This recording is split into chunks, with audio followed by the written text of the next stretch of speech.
that was a loud bang. Not normally so close to that. Not normally, no, I think it's the table as well. Welcome to this morning's meeting of the London Assembly's Transport Committee.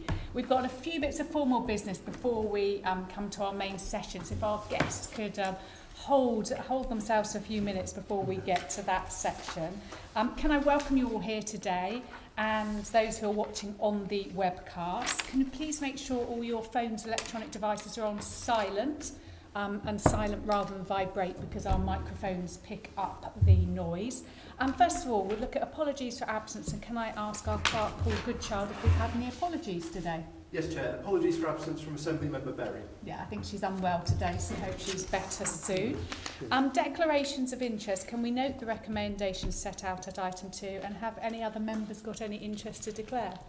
Assembly Member Rogers. Thank you, Chair. I thought, given the topic under discussion today, I would redeclare that I work for Network Rail. But there's nothing that we're discussing that cuts across the substance of my role, and I'm here obviously very much with my Assembly Member hat on. Lovely, thank you very much indeed. Can we note that? Yes, I'm getting nods. Minutes. Can we confirm the minutes of the Transport Committee meeting held on the 13th of September to be signed by me as a correct record? Thank you. Summary list of actions. Can we note the ongoing and completed actions arising from the previous meeting of the committee and the additional correspondence received? Noted. Thank you very much. Action taken under delegated authority. Can we note the action I've taken as chair of the committee under delegated authority in consultation with the deputy chairman and party group lead members to agree the extension of the appointment of the chair of the London Travel Watch Board? Noted. And can we also note the responses from the Minister for Roads, Buses and Places on Transport for London's finances? Noted. Lovely, thank you very much. That moves us on to our main item today, which is getting Londoners' perspective, passengers' perspectives on rail in London and the Williams-Shapps review, which we discussed at our meeting last month, which is a big review and shake-up proposed for the railway. We're going to cover a number of areas this morning, which I'll go through in more detail in a minute, which are really trying to look at the key sort of transformation initiatives across the transport network within London, how the COVID pandemic may alter how Londoners live and commute, the impact of things like cashless stations, and the impact on low-income Londoners, the future of the Oyster card, and really opportunity for you to tell us what your passengers are thinking and the groups that you represent. We've got a wide range of guests here today, so thank you so much for taking the time to come in here. We really appreciate that. And when you first speak, we would ask that you introduce yourself and say which group you're from, so that we know. We have got a little chart, so hopefully we know where you are sitting. I'd also like to welcome, actually I don't know where they are in the room, Susan James and Safia Hafji. Hello, welcome, who are from London Travel Watch. And they're going to provide us on each section their perspectives and data from their own research. So thank you for joining us today. How it's going to work is I'm going to overall moderate the morning, but each sort of topic area is going to be introduced by one of my fellow Transport Committee members with a sort of opening statement and then some questions to really understand the issue. And then we'd ask you to comment on concerns, ideas, proposals in each particular area. Obviously indicate if you wish to speak, and the person leading that session will call you in, and then other members may have questions as well. Just to be clear, the topics are the future of rail, ticketing and fares, Crossrail, and then accessibility. So please try, the future of rail is a very big topic, but try to keep, if it's on accessibility, hold that to the end, or on ticketing, just so that we can get in as much from you as possible today. When you're not speaking, we'd encourage you, if it's appropriate for you, to wear your mask, given the times we're in at the moment. But not every group is going to be able to speak on every single issue.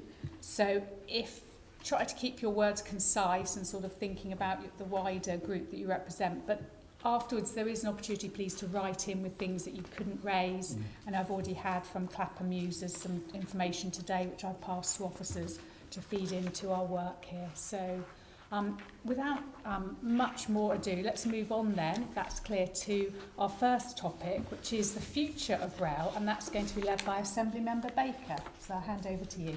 Thank you, Chair. Thanks, everyone. Thanks for coming. So, yes, this is a future of rail. As Chair's outlined, there are a number of areas under this, and some of them we're going to cover in more detail. But it's twofold, really. A couple of weeks ago, we heard from key stakeholders in rail about the Williams-Shapps Rail Review, which is proposed to change the railway, change the system by which we run the railway, and also cover changes to fares and accessibility, and effectively would change the franchising system to a contract-based system that would be let out by Great British Railways. So firstly, we'd like to hear if you have any views on that system and whether that would change, what the effect on the people you represent would be. But also, we're obviously emerging from the pandemic, and some people certainly have got used to working in a very different way. Some obviously have been working in the same way all the way through.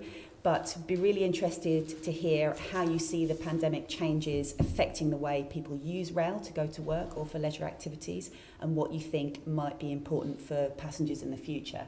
So please feel free to either comment on one or both, depending on your viewpoint and those you're here to represent.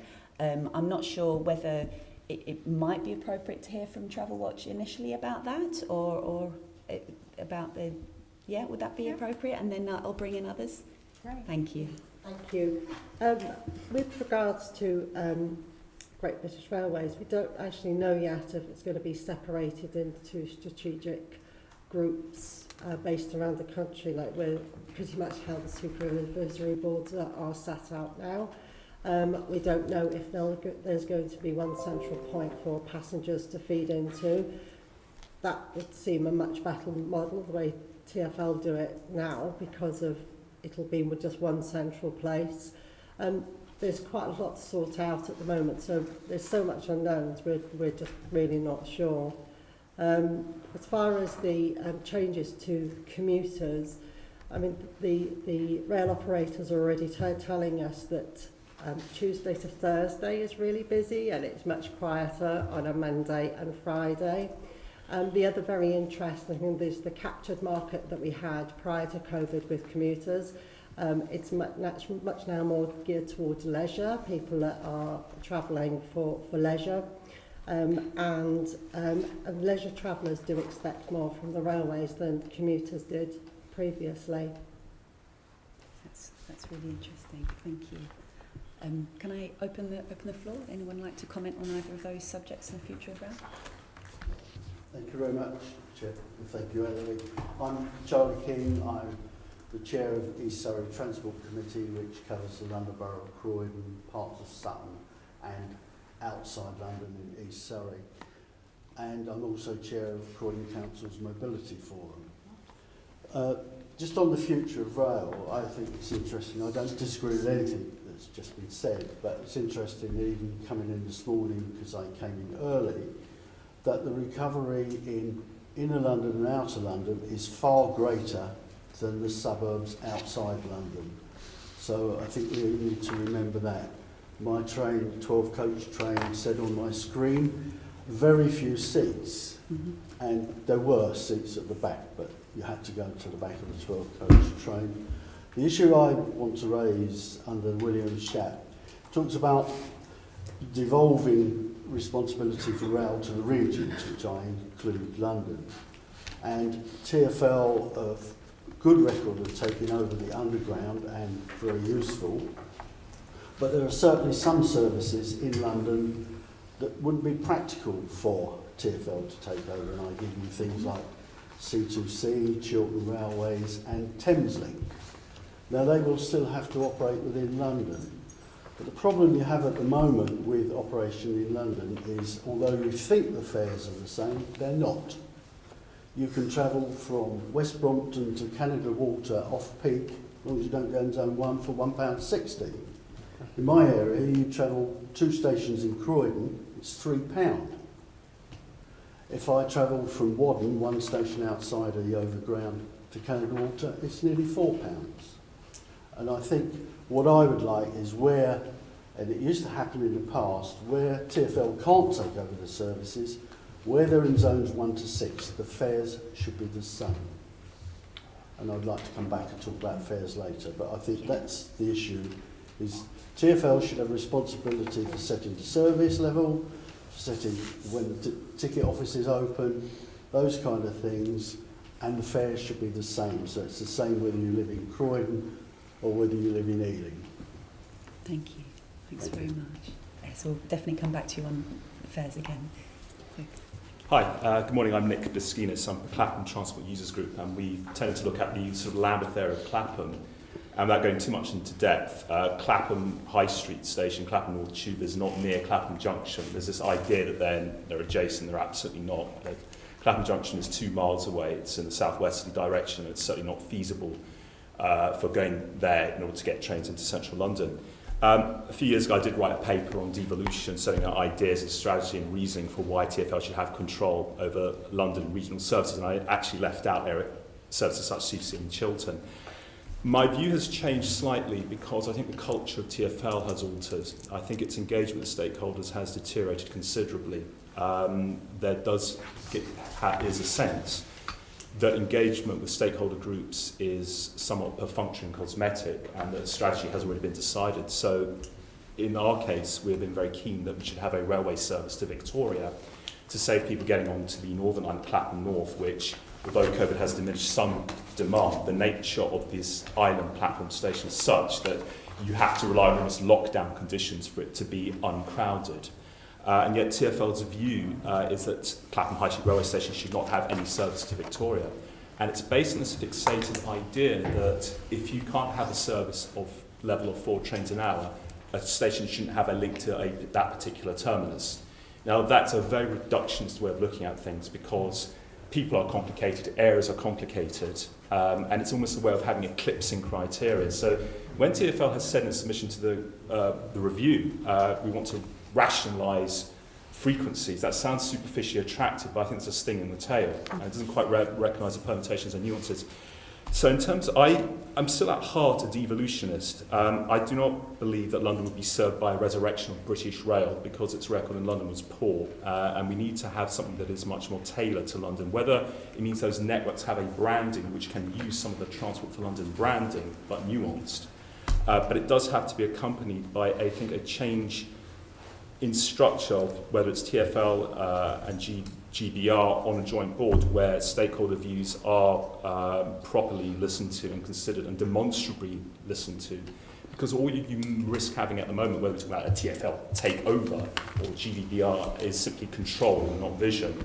And that has to be something that is locally led. Otherwise, all you're getting is devolved unaccountability. Thank you. Thanks very much. Okay. Tartan shirt, sorry. Hi. Thank you. Peter Everston. I'm chairman of the London Forum of Amenity and Civic Societies, which represents over 120 community groups across the capital. I'm not sure whether some of the points I might make belong to later topics, but certainly from the future of rail point of view, we recognise that the Williams Review criticised complexity, but we think it's better to have more fares than to charge passengers more. It's reasonable at time of day to have fares that reflect demand, but what we find unacceptable is the range of different fares for the same journey, and we feel that is going to have to be addressed. It's even more illogical when the split tickets involve travelling on a single train. At stations which have become cashless, we're concerned about the people who only use cash. We think some of the staff who've been moved to customer assistance positions should be able to help those who only use cash. And the inability to top up Oyster is one of the things we think has got to be resolved. I agree about the involving of passengers because there's been less involvement by TfL at a user group level with what has become overground than there was previously.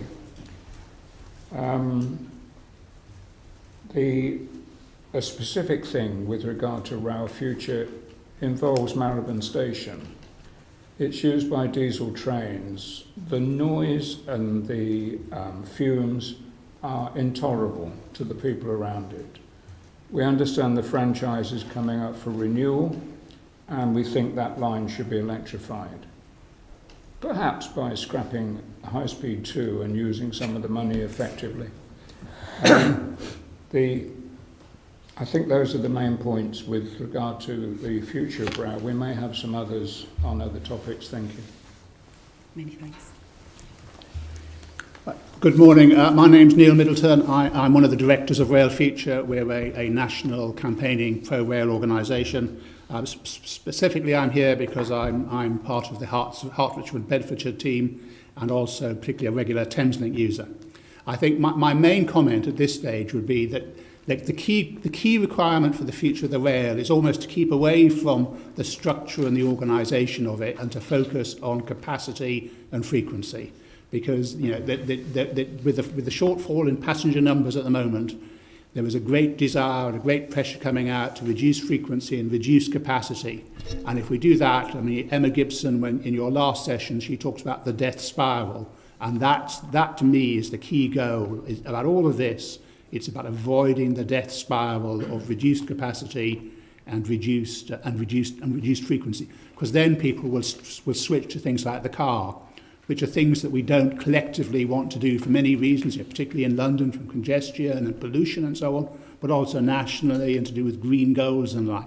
So I think to me that is the key requirement at the moment, is to focus on the preservation of capacity and the preservation of frequency. Who operates those trains is almost very much to me a secondary question. It's important, and in particular, related to the earlier comments, to give Transport for London and the London Assembly and anybody local greater involvement in the specification of service and so on is very important. But it's actually, it's a means to an end, not an end in itself. How it's operated. Thank you. Hello, I'm John Cox. I'm apparently the North West London Light Railway. It's been a 15-year campaign to improve public transport around Brent Cross area, essentially, which Barnett was proposing 15 years ago with 29,000 extra cars every day in the area. And it's now, I've moved on a bit to some degree to Old Oak Common issues, like a new London Overground station there. You've clearly got a scattergun from the audience here, and I'm no different to the rest of the people, but I would like to almost get comments back from you. With the Bakerloo line delay and the Crossrail 2 delay of huge budget projects, is there perhaps a chance within London for smaller, more modest and low-risk projects to come forward over the next few years, assuming we get over the hump of having no money whatsoever at the moment? And I simply, on this occasion, would just like to draw your attention, and for all I know, you know all about this far more than I do, that Network Rail has produced a London Rail freight strategy document in May, and I think this is of great significance to you as a committee. The aim would be, initially, to get more lorries off London roads, apart from anything else, but there are also strategic issues about how you get from the ports to inland in Britain. But specifically, I point out that there's, and I try to avoid the word synergy, but I can't think what else what did people say before synergy? The synergy with TfL wanting better services for passengers in London. This is a very attractive document, unusually. It's full of colour and so on, and it's got a list of projects in it. And if I just mention the 5 main ones, which are all in different colours in here, which are Camden Road Platform 3, so widen the North London line through from Highbury and Islington to Camden, Kensal Green Junction improvements, West London line change the electrical location. I'm paraphrasing here. Clapham Junction platform 0, so you've got more capacity for London Overground there. And North London line, the Goblin line as it's called, Gospel Oak to Barking, headway reductions and so on. And there's also a list of perhaps another 15 items. And I would, see, I'm in ignorance of whether you know all about this, but I would like you to keep this in mind over the next few years, really. Have a report maybe every 6 months about what synergy there is between what the freight industry wants to do, which of course is all privatised, so, and what TfL wants to do of benefit to London. And just if I finish on the Camden Road comment, that TfL itself is saying that, sorry, I find the right one, that TfL is saying that modelling suggests that the eastern end of the North London line from Canonbury to Stratford will see some of the strongest long-term growth on the overground network. So there's clearly a lot of talk between TfL and Network Rail, and apparently this report is because soon there will be a joint TfL and Network Rail strategy for London. Rail strategy for London. I presume that hasn't come out yet. This was only in May, this document. So thank you for that. Thanks. That's really helpful. I mean, I think looking at what the enhancements in the network are most essential versus huge ones versus small ones is something that is of huge interest to us. Finally, if I have one last sentence. I mean, there's no member of the committee who would not benefit from looking at this strategy. That's the map of London. Those are the freight routes in London. So whether you're a London-wide member or a constituency, I expect you would benefit from further study of this subject. Good. Thanks very much. Thank you. Is there anyone else who wants to come in? Yeah, thank you. Hi, I'm Emily Ketchen on behalf of the Harpenden Thameslink Commuters Group. I approach this from a kind of relative ignorance. I suppose I approach this session from a commuter perspective. But when it comes to kind of the future of rail, there were two observations I wanted to make. One is the fact that we are very clearly in a transitional phase at the moment. Everyone's trying to find our new norm. So I don't think now is a time to make long-term decisions, but absolutely picking up what Mr. Middleton said, keeping kind of capacity and frequency, I think is very key. Because even if people work 2-3 days a week, we don't all work 2-3 days a week, and the rail's getting busier. The second point I wanted to make is that the current system is clearly, in my mind, a broken system. I don't want to go too much into the depths of the Harpenden problem, but it is something that I need to flag because back in 2018, we lost a third of our key services, those between 6:30 and 8:30 in the morning, and that was because of the electrification at Bedford.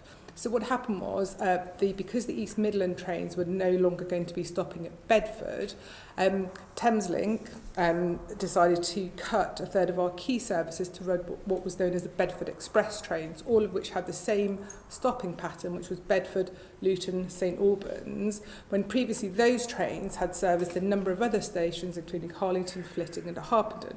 So they decided to solve one problem by creating a totally different problem affecting numerous commuters, including Harpenden, Flitting and Leagrave. The issue that we had as users is that everyone was blaming each other. So Thameslink was blaming East Midlands were blaming Network, but the people that were actually directly affected were the commuters. And we were absolutely categorically told that this was only going to be a temporary solution, and as soon as the electrification works were finished, the Bedford Express trains would stop. Here we are now, today, the electrification works have ended. The East Midland trains have all been reinstated, and guess what? There are still Bedford Express trains that are running at a key point in the morning at 7 o'clock that still skip Harpenden. And yet, here we are as a commuter group that are caught up in the middle of it. So I think decisions have to be made with commuters and rail users at their heart. Thank you. Good morning, thank you. Roger Blake, also from Rail Future, National Director and Vice Chair of London and South East.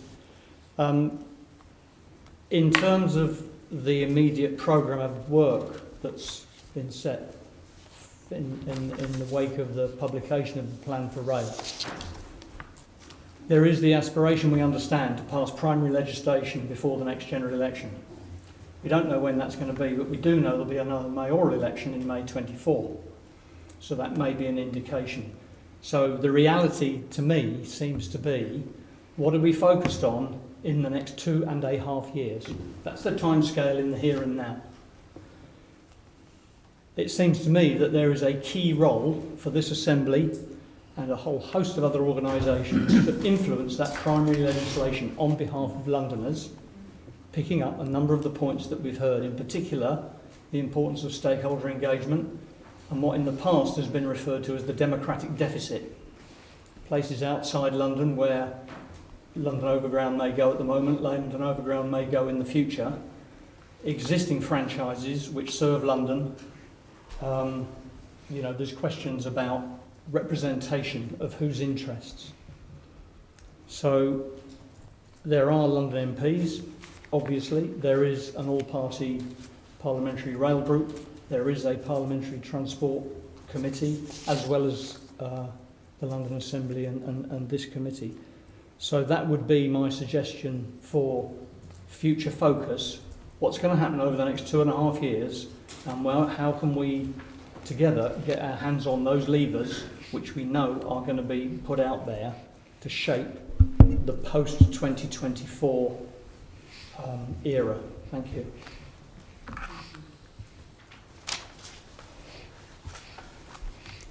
Good morning, Michael Woodhead from the Crofton Park Transport Users Group. We're also known as the Cinderella Line campaign as well, mainly because even Cinderella could get home at midnight, but we still can't. Just a couple of points regarding the review. So I think we're very much in favour of devolution because at the moment there seems to be a real disparity between services that are operated by TfL and those that are operated by other transport providers in the capital in terms of kind of 3 key areas: frequency, accessibility and reliability.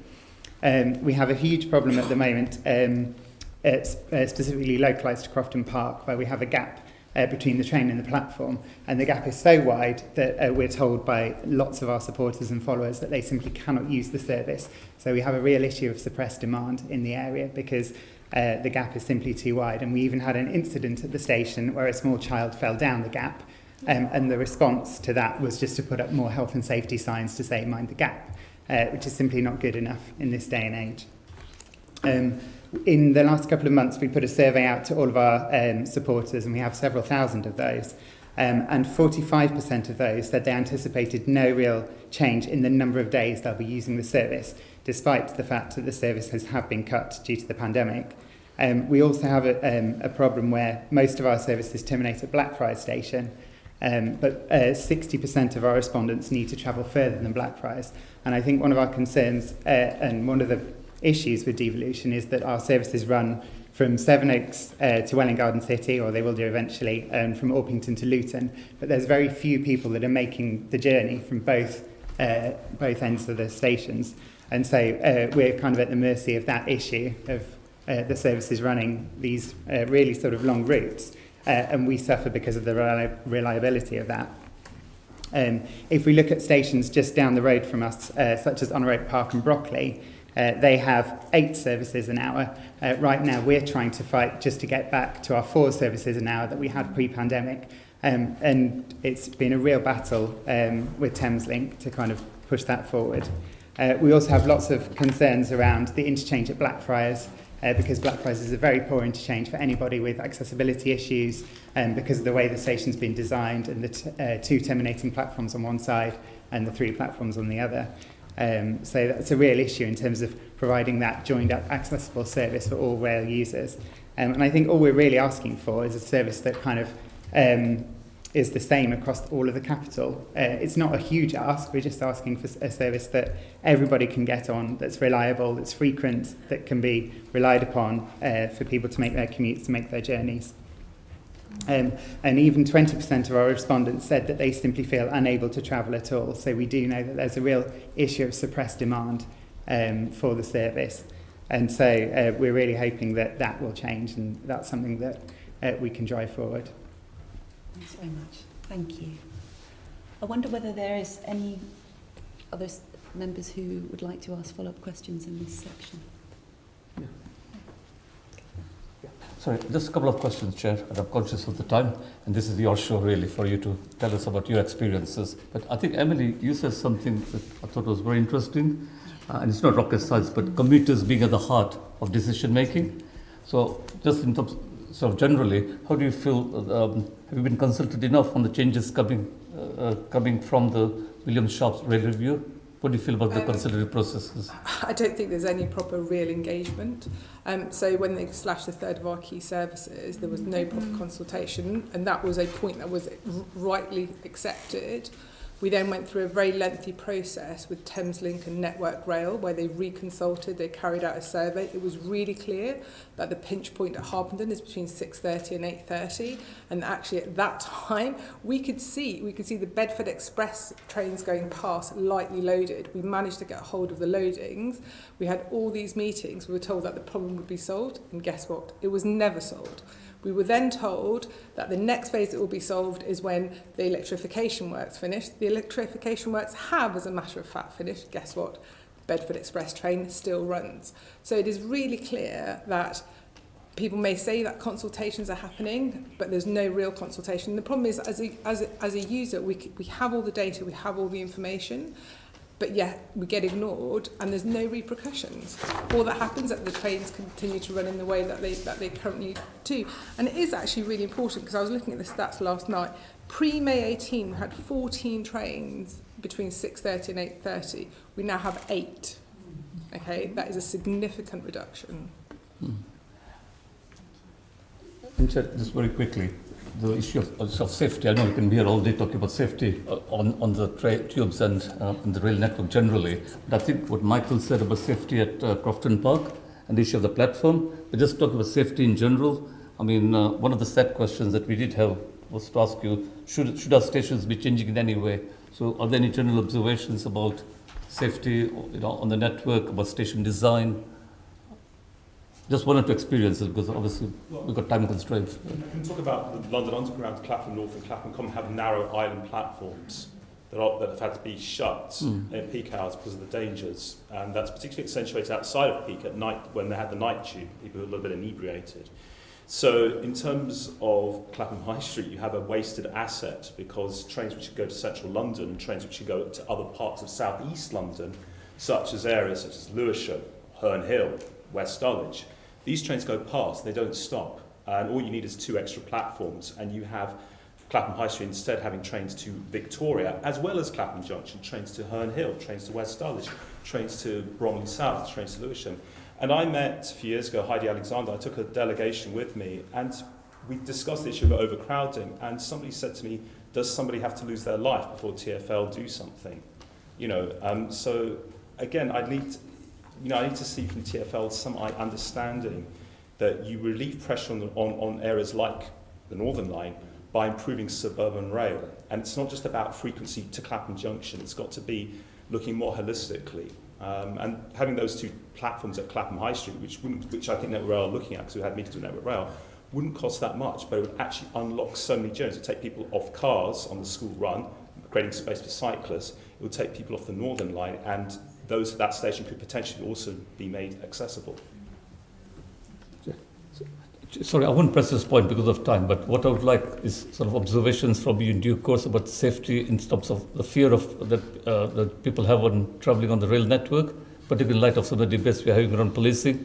Remember Sean Bailey and I sit on the police committee as well.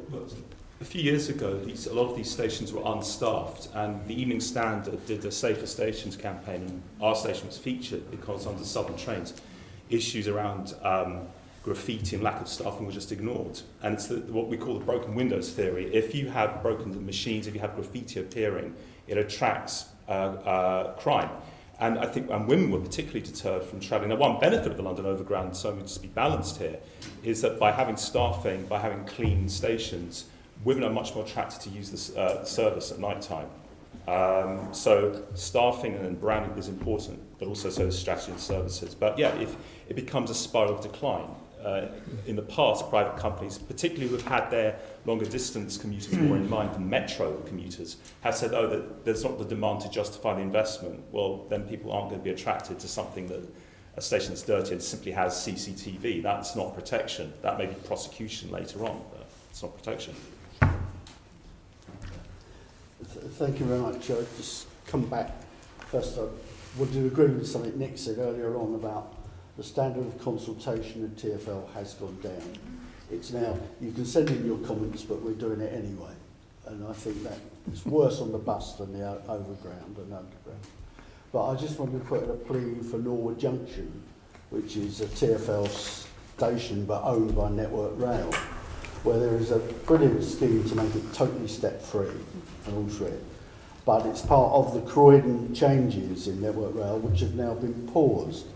And we're trying to get the Norwood Junction bit separated so we can actually have step-free. And I think that's important to improve step-free on this. It's a very busy station. It's 5-6 million a year. It's not, you know, just a wayside station. So any help to get that separated and step-free would be helpful. Thanks. I guess I'll just make a general point on all of this. Historically, the railway has focused around having to deliver a large, particularly in London and the South East, a large number of passengers from their home to their workplace, morning and evening, Monday to Friday.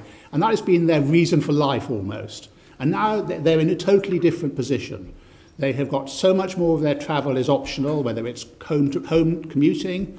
You know, if the train isn't there, it isn't reliable, the windows are broken, all the examples that have been made, that discourages travel.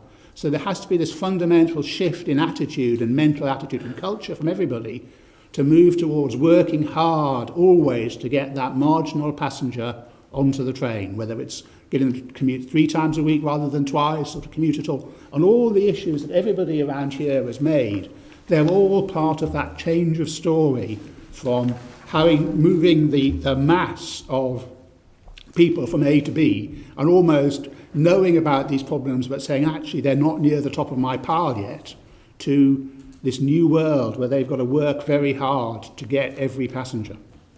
Thank you.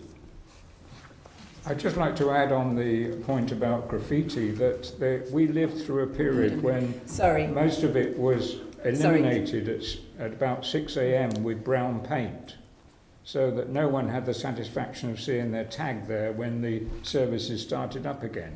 That seems to have stopped. Thanks, I don't know why it stopped. Can I ask everyone to go through the chair because people had got their hand up. Emily, and then question. Hi, can I just really quickly pick up on the safety point, because it is a really important one. And just to give an example, I think it was last Thursday I was travelling home. I wasn't inebriated, I hasten to add, it was about 9:30 in the evening, and there was a line-side fire at Hendon. Understandable, not Thameslink fault. We were given no information. We were held on a train. It finally came to Kentish Town. No information was given to passengers other than there's a fire ahead. Good luck getting home type of situation. Thankfully, I know how to get home from Kentish Town. I knew my options. I spoke with other passengers and we managed to get we decided to go down the taxi route. There were tourists, though, that were trying to get to Luton Airport. There was no information given, no announcements made, and everyone was just left standing there. So I do think that communication when things go wrong absolutely has to be looked at and options given to passengers. That's really helpful. Thank you. Yeah, just a quick one because I'm very conscious of time. Emily, I particularly feel your story because I live near Cricklewood Station, which has consistently had our services cut by Thameslink. I just want to get back to, though, sort of change topic a bit.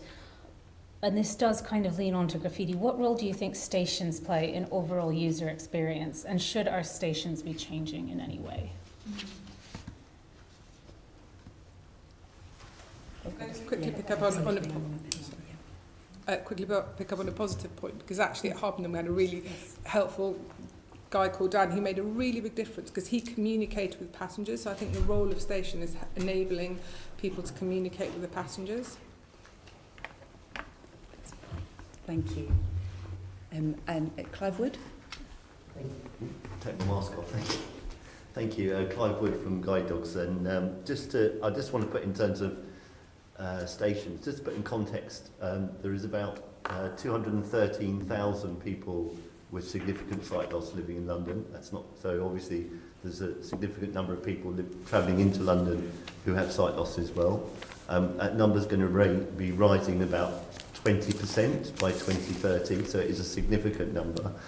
And station accessibility obviously is key, and we're going to talk about accessibility a bit later, but safety is first and foremost. We hear from a lot of blind and partially sighted people who are restricted in their travel because stations aren't staffed and will not stop. So they won't travel in the evenings, they won't travel at weekends. So this is a real barrier to independent travel, and it is a real concern where stations aren't safe for several other reasons, and we feel that this does need to be addressed, and we understand obviously the influence of the government now on TfL in terms of their spending. We're just really concerned that we're going to see a reduction in staffing even more, which in turn is going to reduce the independent travel for many blind and partially sighted people. Thanks very much. I think I'm going to wrap up there. Please do be assured that everything you've said is we've taken note of. If there's anything that you don't get to say in later sessions, please do write in. I think Carolyn will emphasise that later on as well. So. Lovely. Thank you very much, Assembly Member Baker, and thank you for your comments so far. I'm going to lead the next section, which is looking at ticketing and fares, and we've already slightly touched on it, and it's a really important issue. Now, when we had our meeting last month, the key stakeholders we talked to agreed that ticketing and fares is a big challenge. They agreed fares aren't transparent, difficult to understand by users, and people don't trust, which absolutely is the case, don't trust the fare system and ticketing, whether they're going to get the cheapest fare. People are very suspicious of it. Whether London is slightly different to outside, but the technology we've got, I guess, starting with Oyster and now contactless innovation that we've seen in London. So really I want to open up, what do you think about a simpler and more transparent fares and ticketing system? What do your users, the people you represent, think about this? Do you have any suggestions on how we could make it simpler? And we've already had, I've made a good note of the one from Charles at the front, because you're quite right, in those rail journeys as opposed to TfL, the fare is quite considerable. Who would like to open that up, or should we go to Travel Watch first, maybe, and then I'll come to the floor? I think we're doing it the other way around, but Travel Watch, just give us a context, because you must get a lot of issues on this. I mean, obviously in London you have the Oyster and contactless payment, and now there's the weekly capping that's coming on Oyster Monday to Sunday. I think that the capping should actually be called. And London Travel Watch did a lot of work in the last year to make sure that cash was remained at ticket machines on the London Underground, and we actually reversed the decision in quite a lot of places as well. I think as far as paper tickets are concerned on the railways, one of the things that we are concerned about moving forward with GBR is that with the simplification of tickets, passengers who take advantage of the very restricted but cheaper tickets, such as advance purchase tickets, that isn't lost, and then therefore they're not priced off the railway. I mean, we know that Oyster, the technology with Oyster is very out of date now, and it's, I think it was 2003. Contactless payment has got more ability to be used more broader across the country, but then not everybody has that sort of card, so other alternatives should be available. And what is concerning is there does seem to be ticket prices that are available online that are not available when you go to the station, and that is very concerning because of some people just don't want to buy tickets online. It's not that they can't, they just don't want to, they prefer to go to the station, and that should be protected. But as the ticket office closes, that then becomes another concern, because unless they could find somebody in the station to help them, they are faced with a difficult choice of trying to find the right ticket themselves, and trying to do that isn't always the cheapest ticket, as I found out a couple of weeks ago. So. Lovely, thank you. Right, I'm going to come to the front first, Charles, and then I'll come to Peter. So I've already said the major one in there, but because a lot of the people in my area cross the border, you get into all sorts of confusing about paper tickets, Oyster, but I don't see any way of resolving that other than explaining it to people. Oyster, in my opinion, is very good. And one of the advantages for people like me, I can add my senior rail card to it. Although I have a freedom pass, but sometimes I have to use Oyster, and that's beneficial. And that's very good.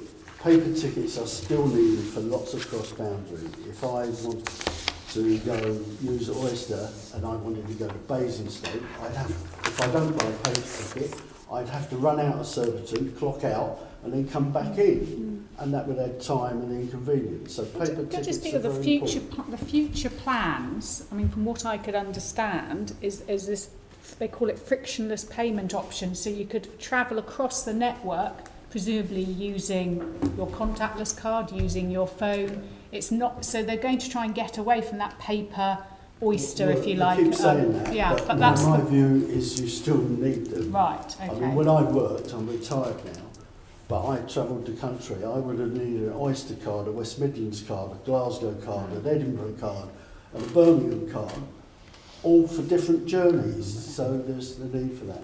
But I then wanted to come on to leisure travel. There is a distinct difference in attitude in London to across London. If you go to TfL and you've got a group of people, TfL still regards a group as 10 people. The railways reduced it to 4 about 5 years ago. 3 years ago, reduced it to 3. So I can get a discount for 3 people travelling together if I don't go to a London station. Very often you go to the first station outside the zones, and 3-4 people travelling would be 2/3 of the price of 4 people travelling from Zone 6. And one of the problems seems to be that TfL are not part of the rail delivery group. So you get other things like the 2-for-1 vouchers that are valued in London. There's 130 discounts there where 2 people can get entrance. But it's not valued on Oyster, TfL tickets, underground tickets, Docklands Light Rail tickets. So it's ironic you can come from Scotland, Glasgow, Wales, Edinburgh and get discount, but if you live in London, you can't. And when you take it out, it's said, well, we're not part of rail delivery. And I think that's an important thing that needs to be looked at. And just changing the leisure aspect. If we're going to be leisure-led, then we need to look at things like this within London. And then lastly on Oyster, I keep reading all sorts of Oyster's had its day, it's going to finish. But it's actually better than many other products. And you've got all this differential. Even in London, if I lived just outside London and I wanted to travel from southeastern to southwestern, I'd need 2 different cards today without the bit in the middle. So, and the last bit on contactless, my one victory against Boris Johnson was the one-day London bus and tram pass. That was reinstituted by him for people without contactless or can't afford it, can't come. You can get this from a GTR ticket machine. You can get it from a South East London or a London Overground ticket machine. So if you haven't got any cash on the bus, you can at least get a. But I'll just give you one example of everybody who thinks contactless is the best and all the rest of it. One of our members of our committee had a visitor from Switzerland and he used his contact card once on a bus for a £1.55 fare. When he got home to Switzerland, it was charged £6 by the time he'd had his conversion free, cash thing. Yeah. So Oyster is still important for those kind of people. One-day bus, paper tickets also. Very helpful. I want to Peter bring in next, and then Katie. Peter. Thank you. Peter Everston, London Forum. A lot of people in outer London are caught with paying a Zone 1 fare when they don't come into central London. There's no Zone 2 to 6 travel card, and there really should be. That's a real problem as far as our members are concerned. And I emphasise the point I made earlier about needing to top up your card at any station. There's too few places where the Oyster top-up isn't available. Thank you. Katie, do you want to introduce yourself? Hi everyone, I'm Katie, I'm from Transport for All. I just wanted to echo Susan's comments earlier about the concerns we have around cashless stations. I can completely understand and see the appeal of using contactless payments to facilitate that sort of ease and unification and simplification of payments. But it is just so important, and the importance really can't be overstated about ensuring that people who do not have access to contactless payments are still able to use the rail network.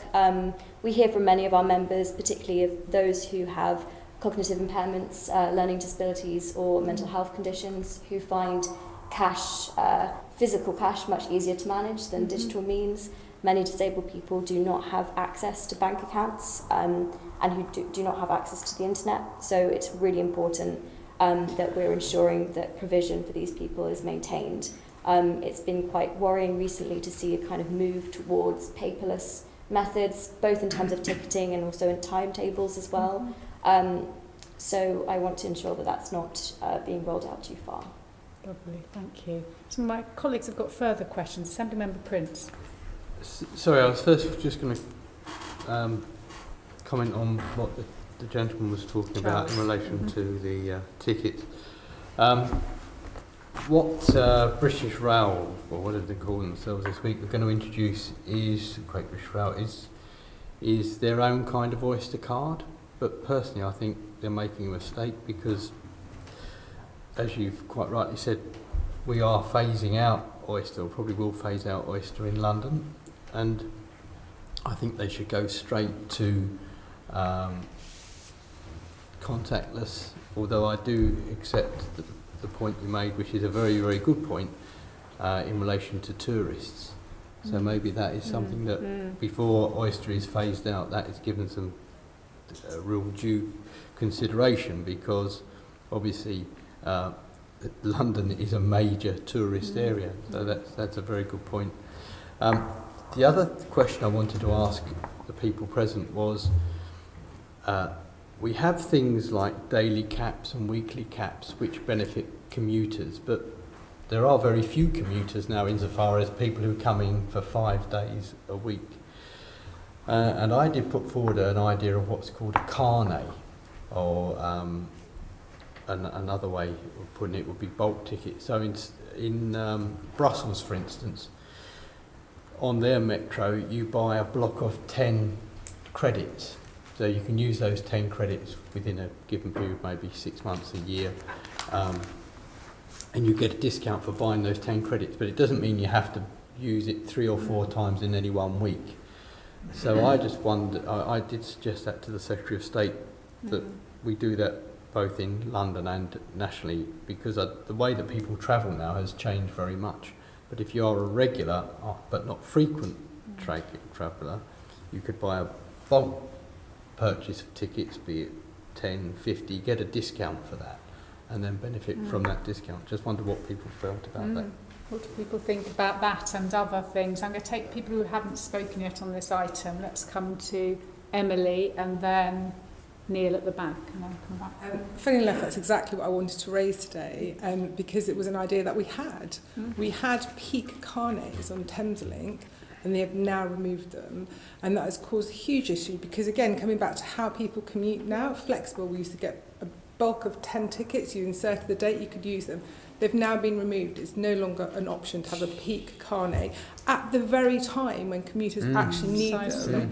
They're being replaced, which was, if there was a misnomer, this is it, by something called the flexi ticket. It absolutely isn't flexi, because you've got to use it within 28 days. So it's actually far less flexible.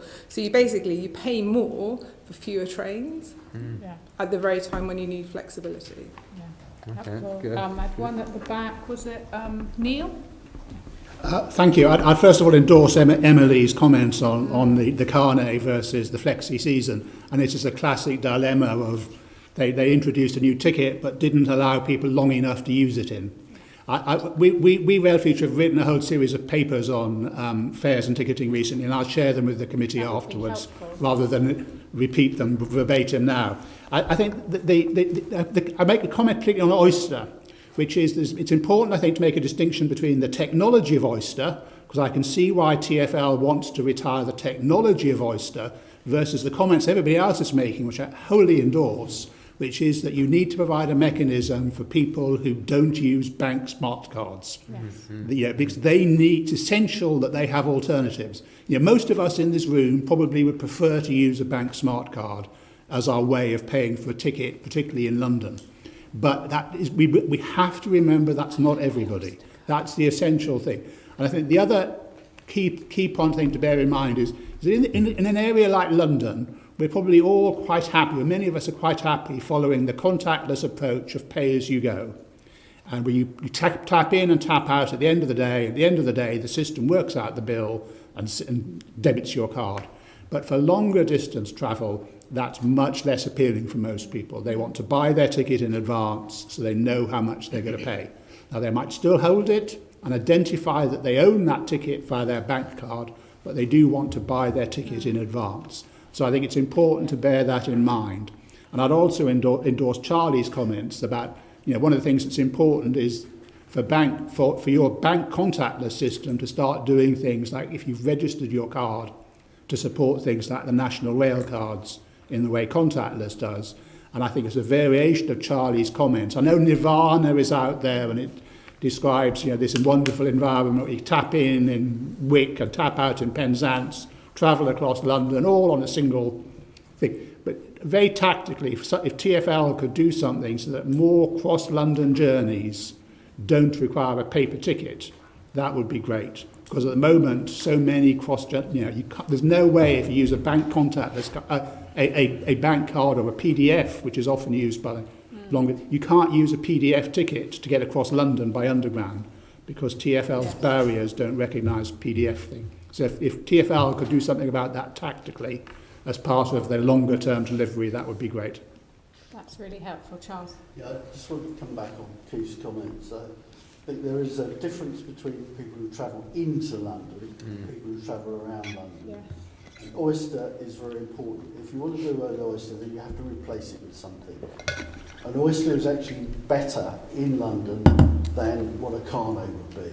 Carnet, for people like Neil and Emily, Carnet is probably good, but in London the Oyster works very well. The only thing I would like was it had a rolling 7 day rather than a fixed 7 day period.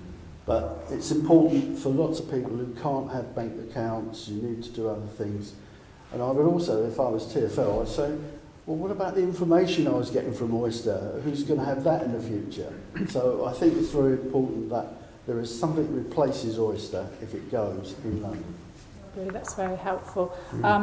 Gentleman here, Dave, Dave introduce Cockle, yourself. I'm Enfield Transport Users Group. I'm retired now, but I do quite a bit of walking, belong to a rambling group, and we regularly, the profile of the club tends to be retired people, and we go out, a lot of the people got freedom passes, and we always, when we get to destination, let's say Wendover, out on the Chiltern line, people look, so how much should you pay for your fare?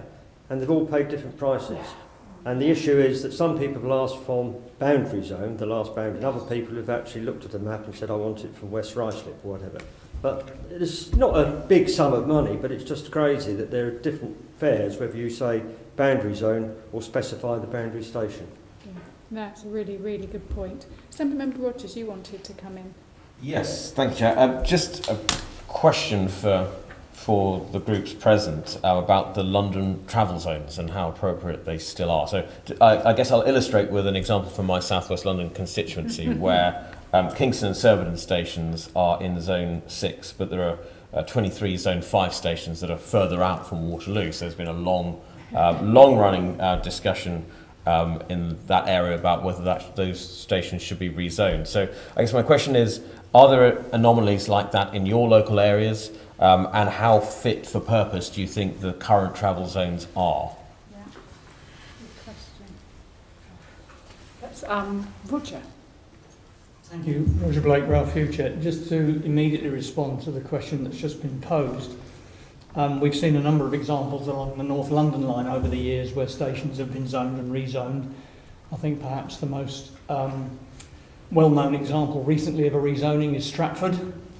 In Hackney, the one outstanding kind of sore thumb is Stamford Hill, where in the days when the buses were zoned, some people here may remember those days, the bus stops outside Stamford Hill Station on Amherst Park were zoned 2/3. Stamford Hill Station on the north side of the same road, zone 3. There are other stations like Manor House and Clapton which are boundary stations. So that is one little local niggle that we'd like Stamford Hill to be zoned 2/3. The broader point about ticketing that occurs to me, and I don't have an answer, but I think it's an issue which underlies, forgive me, so much of the discussion. And that is that as the technology changes, and has been said, I think there's an acceptance that TfL would like to move away from the technology which underpins Oyster. But the key golden thread for me, I think, is one of trust. People trust a TfL-operated system to take their money, sort it out at the end of the day, and you will be charged the appropriate fare. That, to me, is the kind of gold standard. There is an implicit trust. You believe in the product, regardless, and you leave the technologies for others to play with and sort out. So it's just a challenge, and as I say, I don't have the answer, but for me, that is the key ingredient which has to be found in any future system. And You've got to believe that you won't be ripped off, and that is particularly exemplified when we hear these numerous examples of different fares for what appear to be essentially the same or broadly similar journeys. So it's kind of, you're not, so the rail companies, there isn't the same trust that there is with TfL. Is that what you're saying, or am I putting words in your mouth? Well, I think the rail companies get it in the neck because, they're the retailer, but underpinning it is a nationally ordained system. And that is, I think, the thing that a lot of people will be holding expectations for GBR to sort out. Thank you. Any comments on the zonal question that we've had? There's Neil at the back. I was just going to add that I worked out for this work I did earlier that there are 11 different fares that a peak hour commuter might pay between Harpenden and Canary Wharf, which just shows you the challenge of simplification. And that's all bound down as well with some of your complexities, like have you got an Oyster card, have you got a national rail card registered on it, all sorts of. But it just shows you the challenge. Yeah. Susan, did you indicate?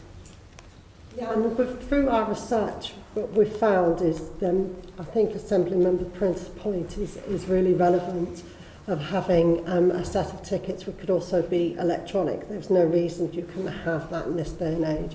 But what we found is there's inconsistencies in the same mileage. So tickets that are a certain mile of mileage, so for example from Coulston South, in Zone 6, passengers were charged £8.20 for a single peak fare into central London, while in Epping, which is also a Zone 6, the charge is £5.10. So you can see that there's a real difference. And what we're hoping, because of a lot of the TfL fares on the outer zones are set because of the railways, with GBR coming in, this will smooth that out, and the fares will be based on mileage. So it doesn't really matter where what your carnet is. If it's a certain value, you know that you could make that journey for a certain amount of miles. But that really does need to be sorted out, because TfL, it isn't their decision what those fares are outside of London, although they may still be in the zones. That's helpful, thank you. I'll bring in Charles, and then I've got Assemblymember Baker and Assemblymember Bailey wanting just to throw in some other questions. Just regarding Dickinson's points, the problem with some of the quirks in the zones that they were put in to actually raise revenue rather than actually where they are. And some of the worst ones from my point of view, when it first started, if I travelled from where I live, Coulston South, to Westminster, changing London Bridge or Victoria, the fare was the same as if I travelled from Heathrow, and totally on the Piccadilly line and the District line.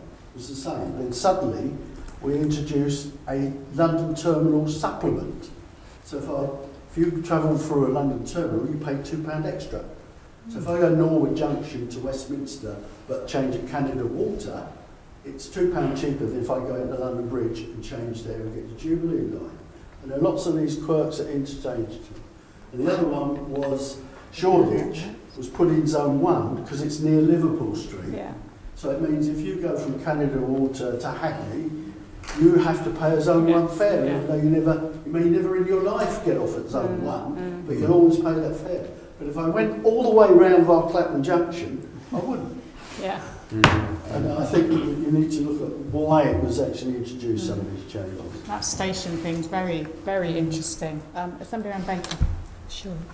I think I want to just ask about, we've had lots of discussion about the structure of fares, the range, the complications, which are all hugely important.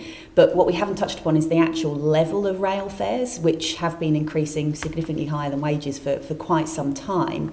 I'm interested in people's views about the level of fares as well, but particularly in the earlier questions that we had that brought out that commuters aren't such a captive market anymore, that leisure is going to be more important, the value of making sure that we don't get into a spiral where public transport is being run down, whether anyone's got any views about the importance of levels of fares overall.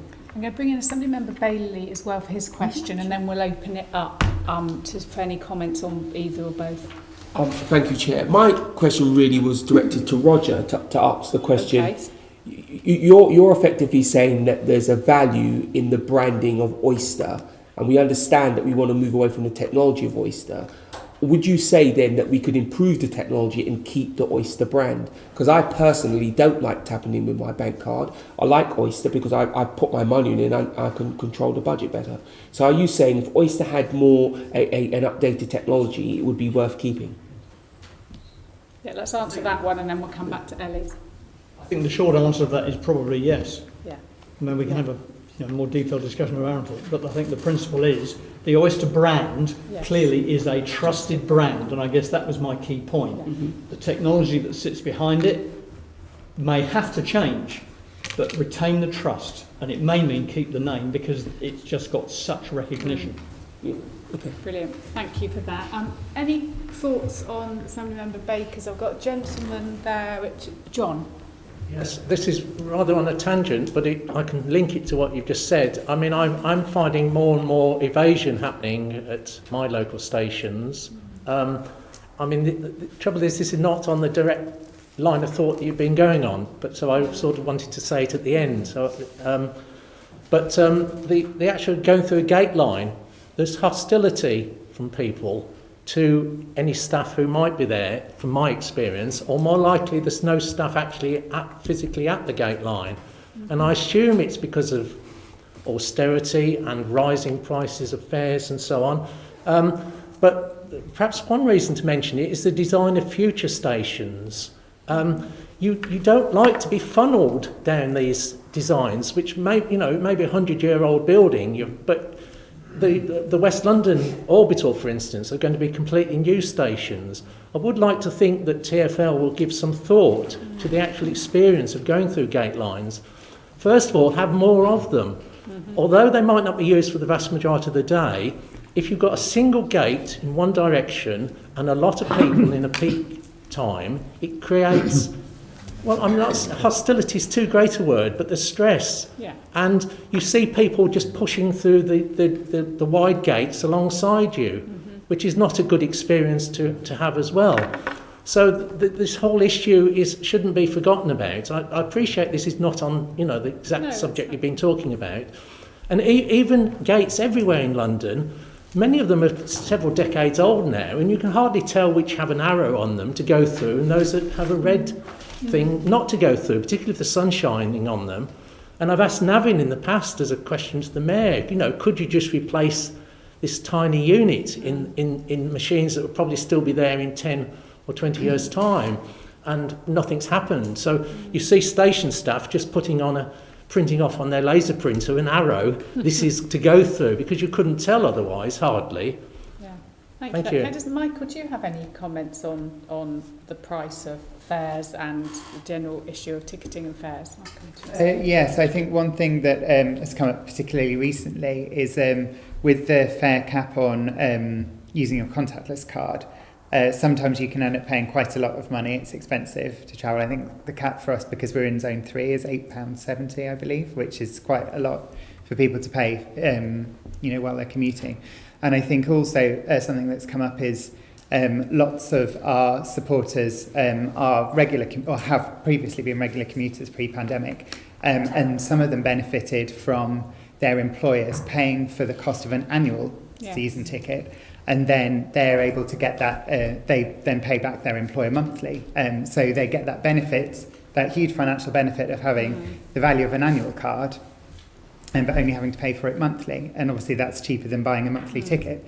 And I think there is some concern that now that we're moving towards this sort of hybrid way of working for lots of people, effectively with that shift, there isn't anything to kind of replace that in terms of this kind of, if you're just using a ticket daily and then paying through your contactless card. So I think there's some concerns around effectively, even with the kind of shift to reducing the number of days you might be commuting, the cost overall will actually go up and you'll be paying more per journey because there isn't that kind of that same saving that you were able to get previously. So I think that's something that could be looked at. And are you aware from your passengers and users of companies taking away that sort of season ticket loan? No, from what we hear, most companies are still offering it. Good, because there are obviously many businesses that are encouraging people to go back to the office 5 days a week, and there's plenty of people that can't work from home or find that difficult for various reasons. So it seems that largely those schemes are still in place. It's just that people can't take advantage of them. And I think also there's a confusion around is it worth having a monthly travel card again or an annual travel card again, because people just don't quite know what their patterns of commuting will yet look like, and it doesn't seem that there's kind of anything easily to kind of determine that for you or calculate it. So I know on obviously TfL website you can calculate point-to-point journeys and things like that, and you can look at the cost of weekly cards and monthly cards, but there isn't anything to kind of collectively kind of give you that view right now. And there's probably a lot of data around that across commuting patterns for the last couple of months, but it seems like somebody needs to kind of take that data and do something with it. Calculate the cheapest, yes. Exactly. You're right, we're all in that sort of state of flux. Let's just bring this area to close. I'm going to bring in, I've got Emily and Charles.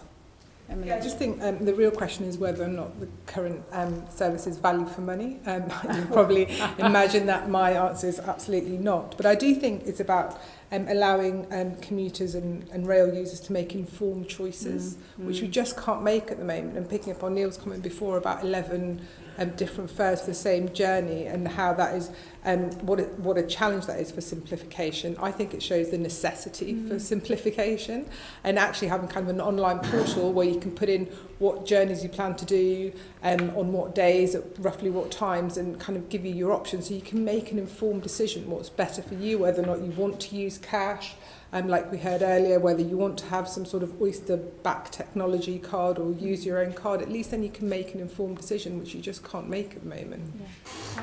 Right. And Charles, finally. Yeah. Sorry. Thank you. I'm always wary of the word simplification, because my experience, every simplification has ended up with a fares increase. Not simpler. But the previous mayor, under him, they simplified the travel cards, and that meant that people in the outer zones actually ended up paying disproportionately more than if you lived in the inner zones. And as like a colleague at the back said, they did away with the 2 to 6 travel card, which if I took a journey where I used the tram, a train and then a bus, used to cost about £5 off peak. As soon as they took that away, it went up to £12 that journey. Now, the present mayor has done some very good things like introducing this off-peak zone fare that I talked about, but only applies if you travel on TfL. Immediately you go off TfL, it doesn't apply, so you pay the full whack. So there really needs to be that extended. The other thing that it's disproportionately, the peak travel card is nearly 20 quid now for one day in the outer zones. But in fairness, TfL and the mayor have now, the off-peak Oyster cap applies all day. And that has actually made a big difference to real Oyster. And the other thing I was just going to say, Oyster, if you go in any travel shop, you will see the people who use Oyster are much poorer than the people who use their bank card. So, like Neil says, and Roger, if you could do away with Oyster, then you need something valued to replace it that people trust. Yeah. Lovely. Thank you very much for that. I want to move on to the next section. I'm really sorry because we're already quite overrun on that. That's fine. It's the rezoning. I'll bring it. Yeah. I'll write it. So let's look at Crossrail next, and Assemblymember Prince is going to lead this section. I'm going to have a boring notes. All right. Okay. Thank you.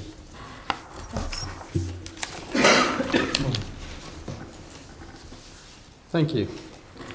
So next month we were holding our annual meeting looking at the progress with Crossrail. We continue to see news about possible further delays and need for more money to finish what was promised. But from a passenger point of view, what do you want to see from this new railway? And are there any areas you are concerned about? Any questions? From there. Peter, Sorry, that's me getting a... Is that Peter? Peter. Yeah, Peter. Peter Everston, London Forum. We want to see there be sufficient capacity to take people from HS2 at Old Oak to where they want to go, instead of making them think they've all got to travel through an enormously expensive tunnel into Euston Station, where they will find they can't get onto the platform because they're held back, because the platforms are all overcrowded anyway, before they get to where they want to go. Because Crossrail can distribute people very easily across London to all the other interchanges that give them the opportunity to have a shorter journey. So we want that capacity to be there. Thank you. Okay, thank you. Anyone else? Yeah. All I would say is there's a sort of myth that Crossrail and the interchange of Farringdon and Thameslink, everybody will suddenly change to that route.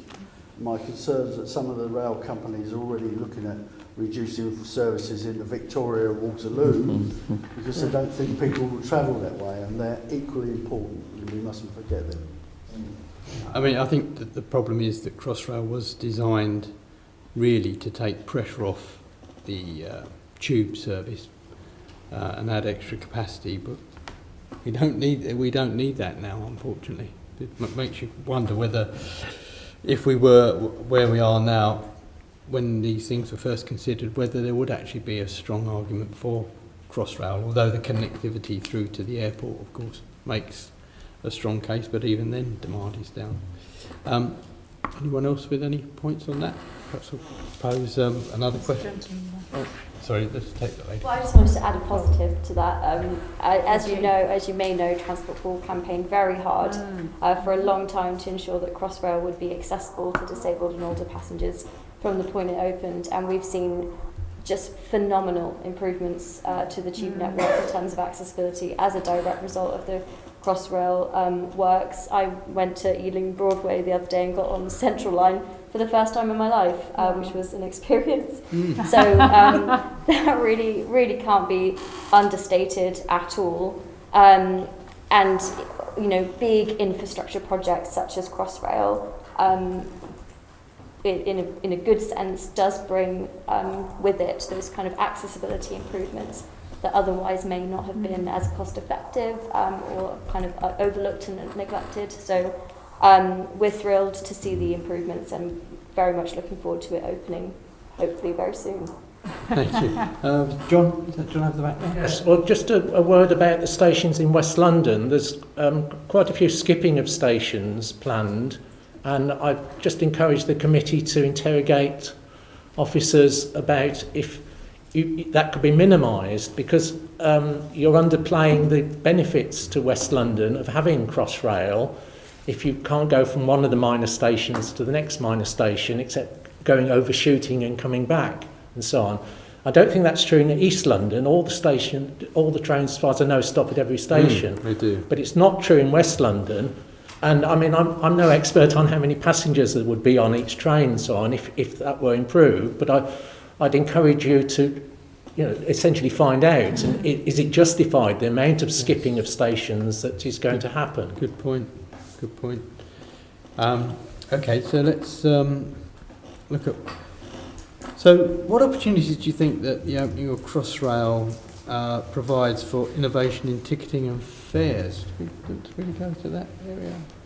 Oh, we can Can ask do. that. Yeah. actually. Again, does it give us any opportunities on? We were talking about ticketing and fares. Is there any opportunities you think Crossrail could offer? Neil over the back. I think one of the advantages that Crossrail has given is it is forced, if that's the right word, encouraged the rollout of TfL's contactless infrastructure further out of London. So you can now use contactless, for instance, all the way out to Reading, and it's a bit of a leverage comment almost. But one of the ways you'll encourage people to use Crossrail is to, for instance, have more and more contactless, be usable for, particularly now that Crossrail is going to serve Heathrow Airport. You can't use contactless in a lot of places outside London. So the more places you can use contactless outside London, the more you will encourage visitors to London and people in the area to use it. You know, I'm quite lucky. I can use contactless to get to Heathrow because contactless has been extended to Luton Airport Parkway. But that's a rarity, and so that I think is something to concentrate on. It's that sort of, it comes back to this trust point, this ease of use point, optional travel point, frictionless point about making it easy to pay to use Crossrail. Okay, thank you. It's helpful. I think Katie touched on this. You know, we've seen improvements on the stations that are on the actual Crossrail line, soon to be the Elizabeth line, we hope. Has anyone else there that had any sort of positive experiences about those renovations, or in fact, has anybody had negative experiences? Just that they are step-free. And the more stations we can get step-free, the better it is. Anyone else? To say it's great, good to see they are providing toilets at all the Crossrail stations on the surface. I say, our ramblers, before we start a ramble, often people want to go, and even right out to Shenfield, every station's got toilets, so that's a real plus. Yeah, because there are no toilets on the trains. Correct, yes. The other comment to make, if I may, National Rail Journey Planner, I think whoever gets involved in that needs to look very, very closely of how they direct passengers. So I live in Enfield, and I would certainly, if I was going to Heathrow, go to Moorgate and Crossrail, whereas National Rail Inquiries might send you another way. So someone really needs to have a very close look at the opportunities and how people will travel. Peter over the back there. I think one of the advantages is that the length of the trains has been used to create entry and exit at very large distance apart, which has been advantageous because it means that people find that they can get close to a destination they really wanted. But I don't know whether people will be aware when they get on the train that they may be at the wrong end for what they want to get. We might have the Southern Railway bit, are you in the right carriage? On some of the apps, they actually tell you which part of the train to get on, to be fair. But signage would be key. Yes, yeah, and also on some of the platforms on my section, because I'm on the eastern section from Stratford through to Shenfield, they actually on the station actually warn you if you're on a long train to which carriages to be, but they don't necessarily tell you which part of the train to be on for each specific station, which might be something worth looking at. So that's helpful. From a commuter perspective, does anyone have anything to say about the benefits of Crossrail or disbenefits of Crossrail? Yeah. I think one of our concerns would be that although we'd welcome the use of contactless payment, because of a lot of concession cards may not be used beyond certain points of London, we won't be able to load concession cards into contactless payment. Some people could lose out that way. That's a good observation. I think that's it. Okay. Thank you. And then, Assembly Member Desai, did you want to come in on this? No. No, you didn't. Okay, so not so many comments of Crossrail. There's some useful points there for us to pick up with Crossrail next month. And if you do have thoughts afterwards, actually there's this issue I should have raised, you know, we will want to hear from you, so please do. Yeah.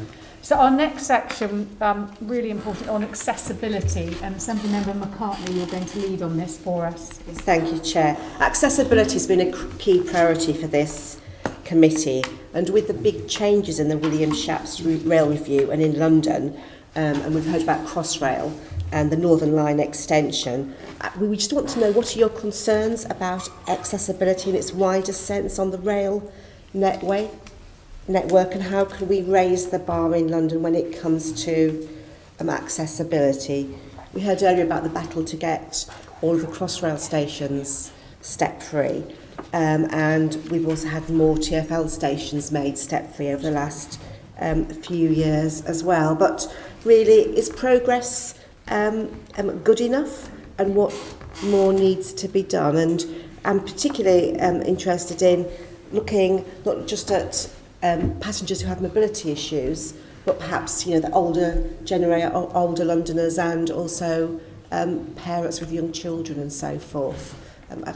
Dave, did you want to start? Yeah, in my experience, I think the councils need to get a lot smarter with getting Section 106 money from developers. In particular, we have a station, Gordon Hill, over 1 million passengers a year. There's been a huge housing development on the former hospital site, and we did approach the council and were told it's a matter for the train company to get lifts. So I think the councils need to be a lot smarter at trying to secure funding. Thank you. Katie, you had your hand up. So, thank you. We really welcome the William Shapps review, and I think it's a really, really exciting time for rail.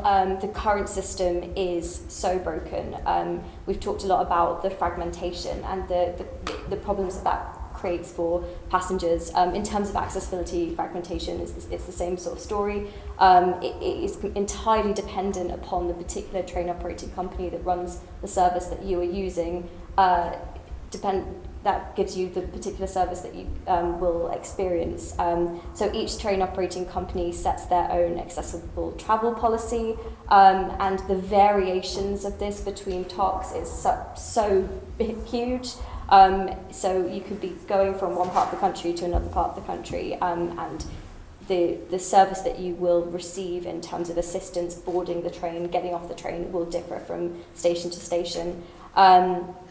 Passenger assist, so pre-booked assistance, where you book, currently the limit is you have to book 6 hours in advance to ensure that you're met at the station. That we know has many issues, that falls down a lot of the time. We hear time and time again about people booking assistance and being able to get on the train at one station, but then when they arrive in their destination, no assistance meets them. And then of course you have the issue where that station will say, well, it was the fault of the other station, they should have phoned us, and then they obviously said that they did, and it's a lot of passing the buck. So this fragmentation has just been a complete disaster. And I think the result of that is that accessibility has really stagnated, and we haven't made any progress, certainly in kind of my lifetime.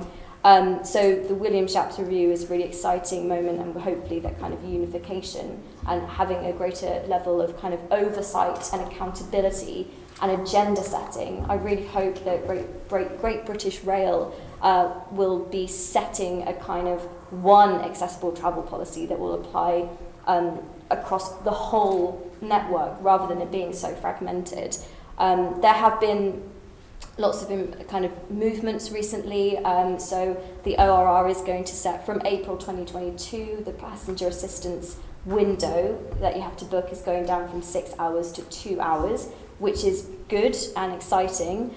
We would obviously like to see that go down to 10 minutes, so we can kind of turn up and go with that same kind of assurance and confidence as everyone else. I really want to raise the point about level boarding, because I've heard the word kind of step-free thrown around, and it's really important to make the distinction between step-free from street to train and step-free from street to platform. So right now, TfL uses the phrase step-free to mean kind of any amount of accessibility, but in many stations I can get onto the platform, but then there's a massive step to get onto the train, and then you rely upon manual boarding ramps, which creates the same issues of needing to rely upon staff. Obviously, if you don't have a staff station, that becomes very impossible. So we would really like to see an emphasis on step-free, true step-free access, which is of course level boarding, where the platform is flush with the train, where people with mobility impairments, visual impairments, or small children, buggies, luggage, can get onto the train without that dangerous big gap, without fear of falling down it or not being able to get onto the train.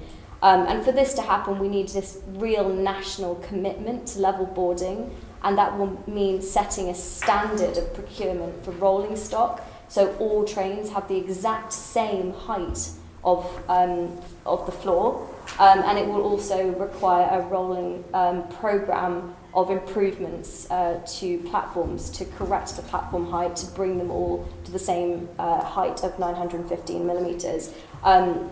This is obviously very difficult when you have different standards in different areas of the country. I know in TfL's own underground services, the platforms are higher, which has created problems with Crossrail. So Crossrail, while we call it step-free, it is step-free level boarding in those central London stations. But if you get out to in the sort of eastern and western sections, there's still a big step, and it's a shame, isn't it, that this is a brand new piece of infrastructure that we have built from scratch, that is opening in 2022, and it won't be independently accessible, and I think that is a real shame and a real missed opportunity, and I hope this puts the pressure on for us to really come together and set this national standard, a national commitment to level boarding. Ellie, could I just say Joanne. Can we have Joanne. I'm going to have to call Clive, then Safia, if I can. So could I just make a point on that issue? Okay. Yeah, thank you. I use the eastern section, and I always wonder why there is that massive change. But what would you think if even a section of the platform could be raised? Like you have a little. So I think you're talking about platform humps. Yeah. So we see a lot of those in central London as well.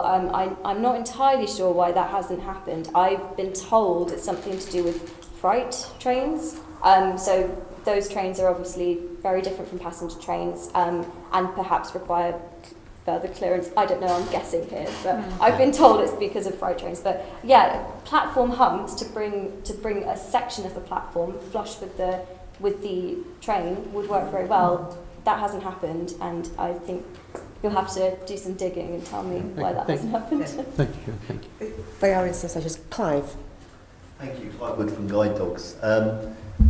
As you can appreciate, I'm going to totally agree with all the points that Katie's made. If I don't, she'll tell me anyway if I've done the wrong thing. But absolutely, and I think that there's a few issues in terms of, obviously we certainly welcome the Grant Chap's recommendation, which is already underway for the audit of all stations across the UK, 2,500 plus. And that is wonderful. We know that's going to be finished by in the next 18 months. What we want to know, though, is what's going to happen to that audit, because we don't want it just put on a shelf somewhere and forgotten about. We've seen that happen too many times for many years, so we do need to see how that audit's going to be used, how it's going to be implemented, how we're going to make stations more accessible. In terms of GBR, I think there's some great potential in terms of consistency across the network. For many disabled people, blind and partially people who aren't here to represent, we don't care really who's running the trains. We just want it to be consistent. We want it to be the level of support that's given from staff, frontline staff, is really important. And we've seen situations where in the last year and a half, train operating companies have been required to refresh their passenger assist training for disabled passengers. And it was just a ridiculous situation where different train operating companies were developing their own training program, which the only people that are benefiting from that were the people who were doing the training programs, because they were being charged, paying quite a lot of money, being paid quite a lot of money to do that. But it needs to be it should be done across the whole rail network. so that we do see a consistent approach to how training is delivered.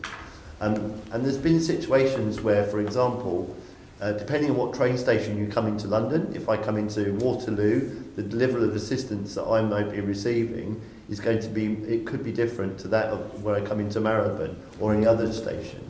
The consistency across TfL services is generally quite good, which is encouraging, but it's actually coming into those stations. I'll give you an example as well. I was coming down from Manchester last week. I came into Euston. I was provided assistance, and I had some luggage with me, a roll case with me. I got to, the person there was there to give me assistance, which was brilliant. I had my dog, Winnie, with me, so I had my case, and the person gave me assistance, but they gave me assistance as far as the top of the escalator, and they said, right, you go off to TfL now, and that was it. So you just think, well, this is where we need to see some connectivity in terms of standard, and this, hopefully, we're going to see that happen. But it is frustrating as well that if we're seeing stations such as Waterloo, for example, tactile surfaces on platforms has been a major issue. We've seen a fatality in the last year and a half in South London from someone with sight loss. But we still know there's lots of stations out there that don't have tactile on their platforms, which is a major safety requirement in terms of orientation for blind and partially sighted people. TfL is doing very well in terms of that, but there are stations that don't come under TfL's responsibility, that Waterloo being an example. I'm not picking on Waterloo, it's just that I happen to travel on that quite a lot. That doesn't have tactile. This isn't acceptable. We're hoping that that's going to change, but we just need to see some consistency in terms of accessibility and in terms of delivery of passenger assistance. That's really very important. Thank you, that's really helpful. I have Sophia, then Charles, and then I think, yeah, okay. So Sophia, do you want to go first? Thank you. So Sophia from London Travel Watch. So I'd just like to say that London Travel Watch, it's a really big priority for us, accessibility. We work very closely with TFA and our colleagues at Transport Focus to sort of look at this issue, see how we can kind of encourage accessibility to be really baked in. I'd like to pick up on the point around consistency and making sure that this really becomes ingrained in the future of rail for London. The William Shapps review is obviously a really important opportunity, but that opportunity will be missed if it's not baked into the legislation. That accessibility will be joined up and considered by everyone. At the moment, it's possible to pass the buck. It's possible to say, well, that's someone else's responsibility, and hopefully with one unifying body doing that job, you're not going to be able to see that happening anymore. So that's something we're going to definitely be doing a lot of work on. I'd just like to add as well, I agree with everything that's been said already, and this is something we've seen time and time again in our research. Accessibility benefits all transport users. It's not just benefiting people who have mobility needs or specific requirements. And if we don't kind of prioritise this in the future, the rail network isn't going to be attracted to people. We saw as well in our research earlier this year, accessibility is the number one thing people want to see in outer London, where we need to sort of shift that mode away from car use to rail. If you're not joining up the infrastructure and making it accessible, people are not going to be able to use it. So that's something we're really, really keen to see as well.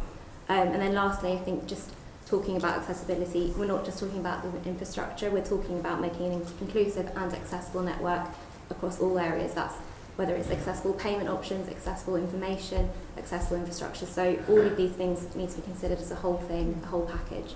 And that's probably what we would say. Thank you. I've got Charles, Neil and Katie, then I'm going to bring in Assembly Member Rogers. So Charles. Just a few small things. One of the problems we often have is where there are two train operators and they go to different places. So you get on, say, at Forest Hill, if it's all within TfL, the guy at Forest Hill can ring the next station and it all seems to work. But if they go on to Sutton or Epsom Downs, that's in GTR territory, Southern, and that has to go to their control room, to another control room, to the station. And you do need to think about staffing levels, because very often these stations only have one member of staff, they're entitled to a break, they need to go to the loo, and somebody turns up in a wheelchair at the wrong time, so those need to be the thing. The Access for All is a really good scheme, but it's too small. It does on average, 3 stations in London a year, and TfL's budget constraint has also problems. But one of the suggestions I've constantly made is when the train operators are fined for poor performance, that ought to go to the Access for All scheme and not back to the Treasury.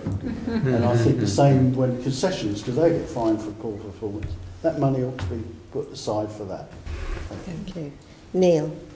Thank you. I think just one quick point, which is I think that TfL needs to be contemplating the subject of putting ramps onto some of their trains, because when those trains are on a mixed-use railway, it will often be very difficult because of loading gauge issues and the need for a bit of extra room for trains going past at speed.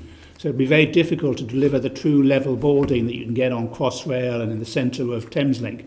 So I think TfL should be giving serious thought to putting ramps onto their trains in the way that Greater Anglia have done and Merseyrail have done as well. So I think that's something that, although it would have to be a retrofit in many cases, it's something that TfL needs to be considering very seriously. Thank you. Katie. I'm going to do Katie, Nick, and then Assembly Member Rogers. Katie, yeah. I think there's a sort of question here about the long term and the short term, because obviously, this is very the changes that we will hopefully see with the creation of GBR and the new way that rail will work isn't going to happen for a number of years. And I think accessibility, this is critical. This is a critical point in time for many disabled people who haven't been travelling for the past year and a half. There is zero confidence in using the network, and when in these conversations about trying to encourage and attract people back onto the network, we need to be thinking about what we can tangibly do to reassure disabled passengers and put them at ease. One of the biggest points, I think, is around staffing of stations, and I know this has been touched upon by a few people already. To ensure a kind of turn up and go service, so this is where assistance hasn't been pre-booked 6 hours in advance, where you do turn up at a station and staff are there to board you onto the train. This obviously just cannot happen if there are no staff at a station. In some of the sort of situations that I've been in, the accessible travel policy of a particular service says that you're meant to kind of go to this help point. There's no information about where the help point is. The help points vary from station to station. They're in different places, they're different colours, they're different sizes. Sometimes they don't work. Sometimes they send you to a call centre that's who knows where. The policy is for a person in a van to be sent out to drive you with a ramp. It's completely ridiculous. It's so antiquated. And this does not give anyone any kind of confidence in using the railway. And I think if we're looking at cuts to staff, that is a huge issue. TfL have been very pioneering for accessibility. I think I'm right in saying that TfL trialled the first instance of turn up and go services on the overground. And I want to see that kind of progressed forward and reflected across the country as well. So I think what we can do in the short term is really important, as well as looking at these kind of big ideas for the future. And just to reiterate Clive's point as well, on the tactile surfaces as well, that needs to be done instantly. That needs to be done now. There cannot be any further delay in this. Thank you. Nick? First of all, I'd like to pay tribute to what London Travel has been doing in organisations like Transport for All and many others, whose names I've forgotten. It does a tremendous amount of work over a number of years, and that really needs to be appreciated. I'd like there to be some better publicity about what stations are accessible. If you've had like a kite mark or a logo that would denote what is a fully accessible station, what isn't. So that stations, whether overground, whether suburban rail, whether tubes, you have a map which has, if you like, the London connection map, but showing what stations are fully accessible, so that people know. South London is an accessibility drought, and I think there should be an aim that no person with disability should be more than 3 miles away from a railway or an underground station that is accessible. And the final point, this does percolate onto the fact that I think a lot of disabled travel is intermodal. So one thing to bear in mind, going too much into a tangent, is impact of bus services as feeders to suburban stations or accessible tube stations. If you cut one, substantively make it inconvenient, that person is not going to be able to make that train So That's a good point. Assemblymember Rogers. Thank you. Actually, I think before I start, with permission, Chair, I just thought I'd note there has been an hour ago or 2 hours ago a very serious buffer stop collision and derailment in Enfield. Dave, I know you'd be particularly interested in that, and I thought I'd raise it as we were talking about safety earlier, just to underline the importance of rail safety and the fact things can and still do go wrong. But I have a question, or a couple of questions around step-free access on the tube. And Nick, you actually just touched on the issue one of the issues I was going to raise, which is about those step-free droughts. There are still areas where there are local areas served by clusters of stations with no step-free at all. Chiswick is an example. You've picked up South London, areas around Notting Hill Gate as well. So one question is, based on your local knowledge, what other areas should we be looking at, which are those sort of step-free droughts?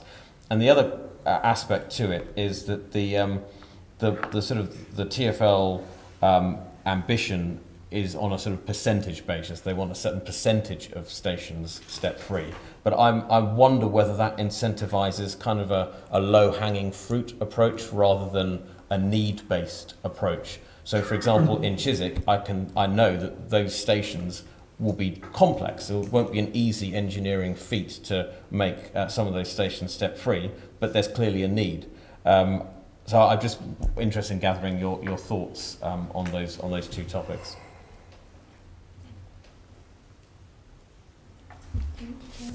Okay. Michael's at the back. Okay, should we start with Michael then at the back? Thank you. Yeah, so the stations that we represent on the Catford Loop, the vast majority of them aren't step-free.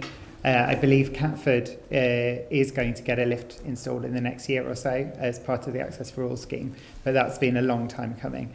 I think the point I made earlier about the gap between the train and the platform is a huge issue, specifically at Crofton Park, but also in terms of the points that Katie was making earlier about level access boarding. Even for the stations where there isn't a gap, there's a huge step up between the train and the platform, and many of our users say they simply can't use the service because of that.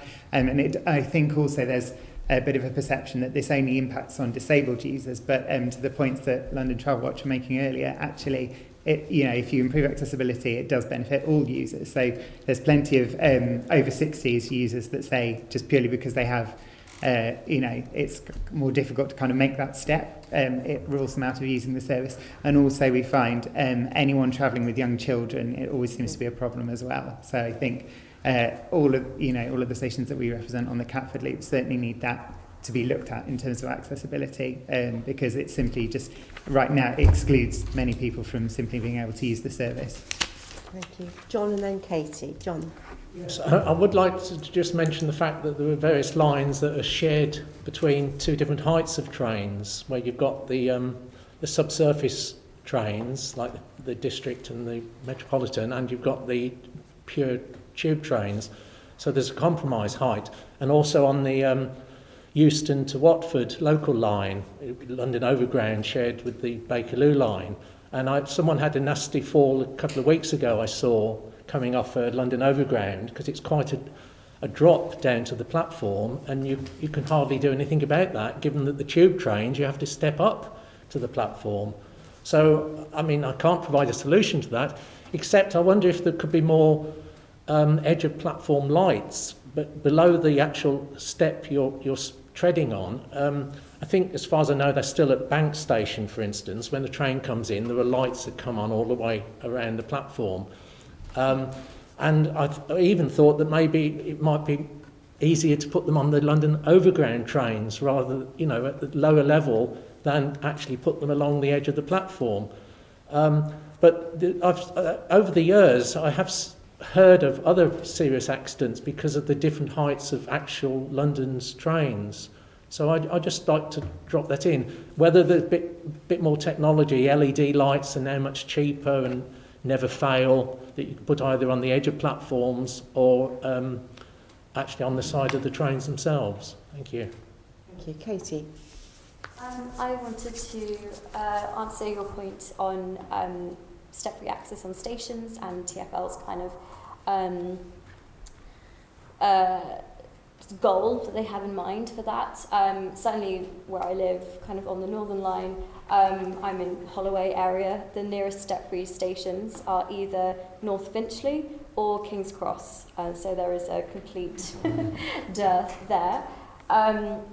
In terms of TfL's goals for step-free access, I know that they are going to be launching a public consultation in the next year or so, gathering people's priorities for step-free access, and this will include things like looking at what people prioritise, making lots of simple, small stations accessible, or making kind of one very large, complex station accessible.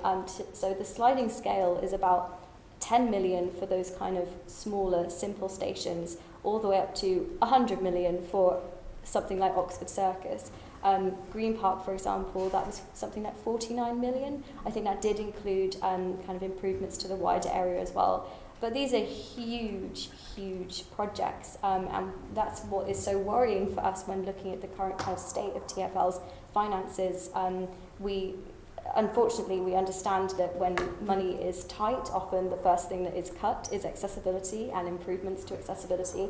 That's what we have seen happen time and time again. If you look back throughout the history of various different successive mayors, every single one of them have made commitments and promises to step-free access. I think at one point there was a commitment to 50% step-free by 2013 or something, which obviously hasn't quite happened. So, you know, there is the will there. Unfortunately, especially right now, there is not the money, which is why we're going to be kind of working very hard with London Travel Watch kind of at the upcoming spending review and kind of putting pressure on government to be forthcoming with that funding. But that really kind of gives a sense of the kind of huge financial constrictions that we're under. And just to answer your point as well about maps and making information available, that's also something that is very key for us. However, I just wanted to kind of make a note that the term fully accessible as a phrase itself isn't very useful, because that means very different things to different people, and it's very important to understand that disabled people are not a homogenous group. We're not all wheelchair users, and there are vast, varying different ranges of impairments, and it's about having more information available. So something that we would really like to see is more information about walking times within stations. So for example, if you go to King's Cross Station, yes, that it's step-free onto the train because you can get there via lifts, but you're walking from one side of the station to the other and back again to go in about 4 different lifts. For people who are chronically ill, who might not be able to walk very far or for very long, that's very difficult. There's nowhere to sit, there's no benches. So having more information like that available would be really useful. I'd really like to see TfL really work on improving the data that they have available, and there has been a lot of improvements on that recently with the TfL Go app, so we would like to see that continue. It's really helpful. Joan, do you mind if I just jump in? On the TfL Go app, you've got the sort of 2 sort of layers you can look at it. There's the full network map, and then you press a little button, it shows you the accessibility map.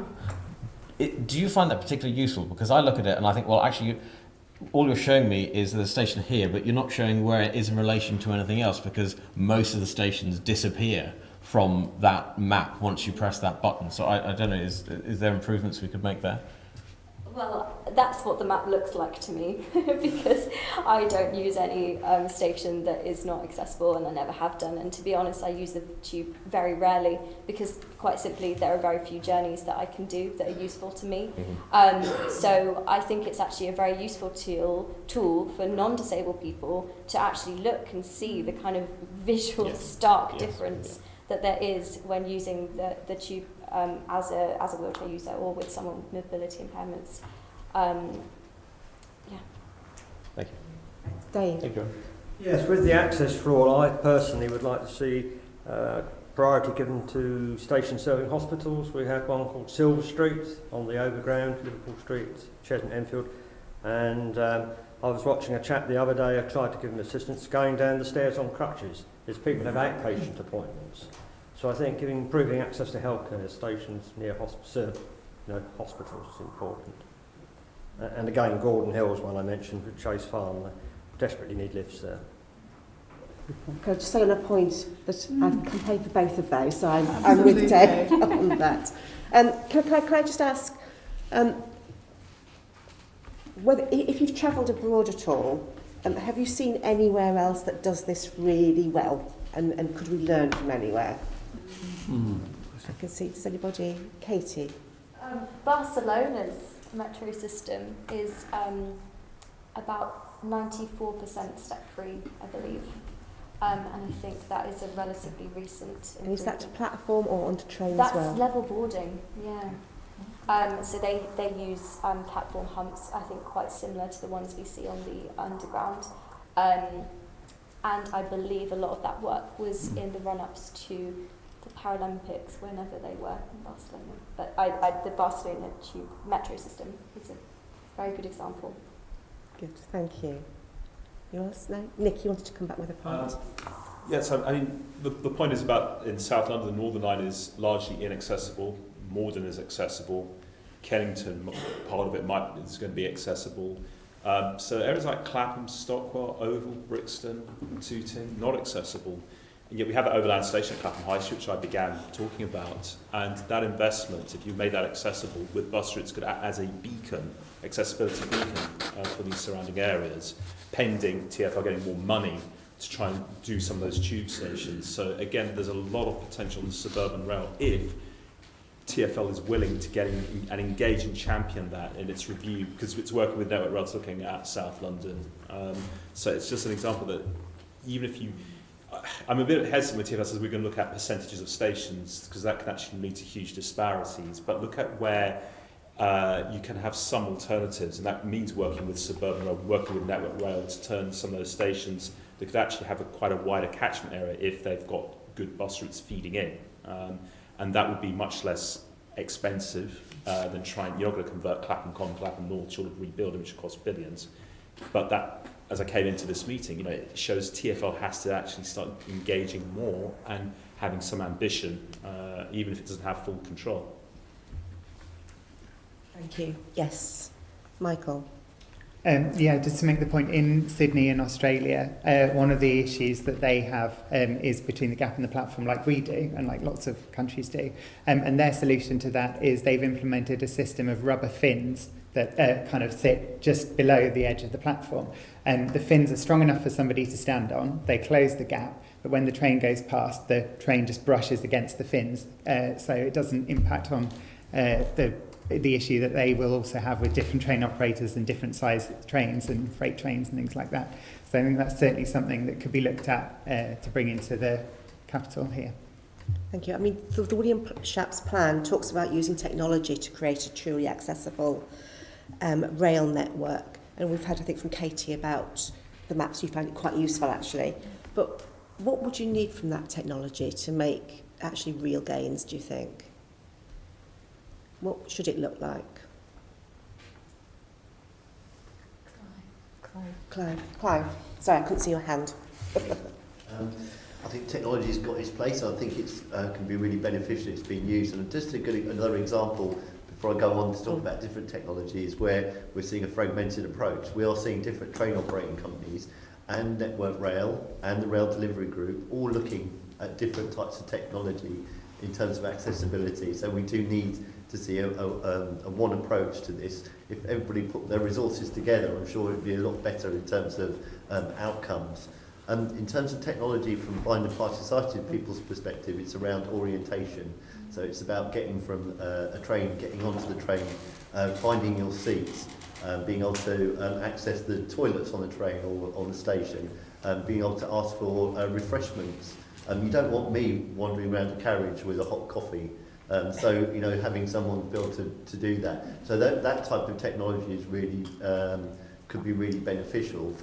I think it's important to say technology is great, and I think it does have its potential. We're seeing some advances in terms of wayfinding for blind and partially sighted people, both in the built environment and using public transport. Audio-visual announcements, for example, London, TfL led the way in this country back in 2006 to introduce audible visual announcements on buses, which they should be very exceptionally proud of. So that type of technology which benefits everybody, so people visiting, blind to partially sighted people unsure of an area they are, does make a massive advantage.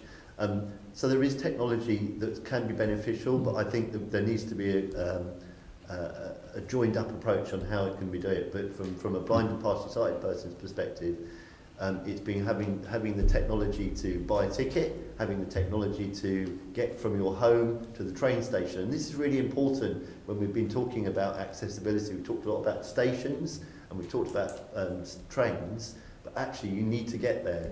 And that's really important. TfL has a lot of ownership, responsibility for streets.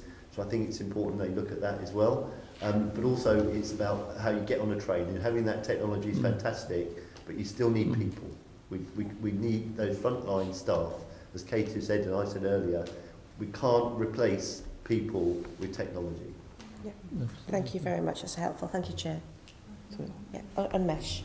Sorry, Chair, just one quick question. Do any of you have any examples of any campaigns where you've lobbied or are lobbying for access for step-free access and are not getting anywhere? And let me tell you what I'm getting at, really. What sort of criteria do TfL and other operators have when it comes to deciding who gets, which station gets prioritised? So in my area, Bromley by Bow got step-free access about 3 years ago, but the campaign around Myland Station hasn't got anywhere. Now, of course, I'm grateful that Bromley by Bow did get step-free access, but I couldn't quite understand the logic behind Myland. So, are there examples that Katie's got a hand. Well, I mean, from my understanding, the lobbying, from my understanding, TfL have quite a complex strategic plan for step-free improvements that takes into account passenger data, demand, particular traffic flows, looking at transport hubs, looking at the network contextually, and there's this consultation coming up which will kind of layer on top of that and look at what passengers' priorities are. From my understanding, there's actually quite little opportunity to campaign and lobby on specific stations. I didn't know about your example of Bromley by Bow. Bromley by Bow, this was about 3 years ago. Okay, I don't know of any successful local campaigns on specific stations.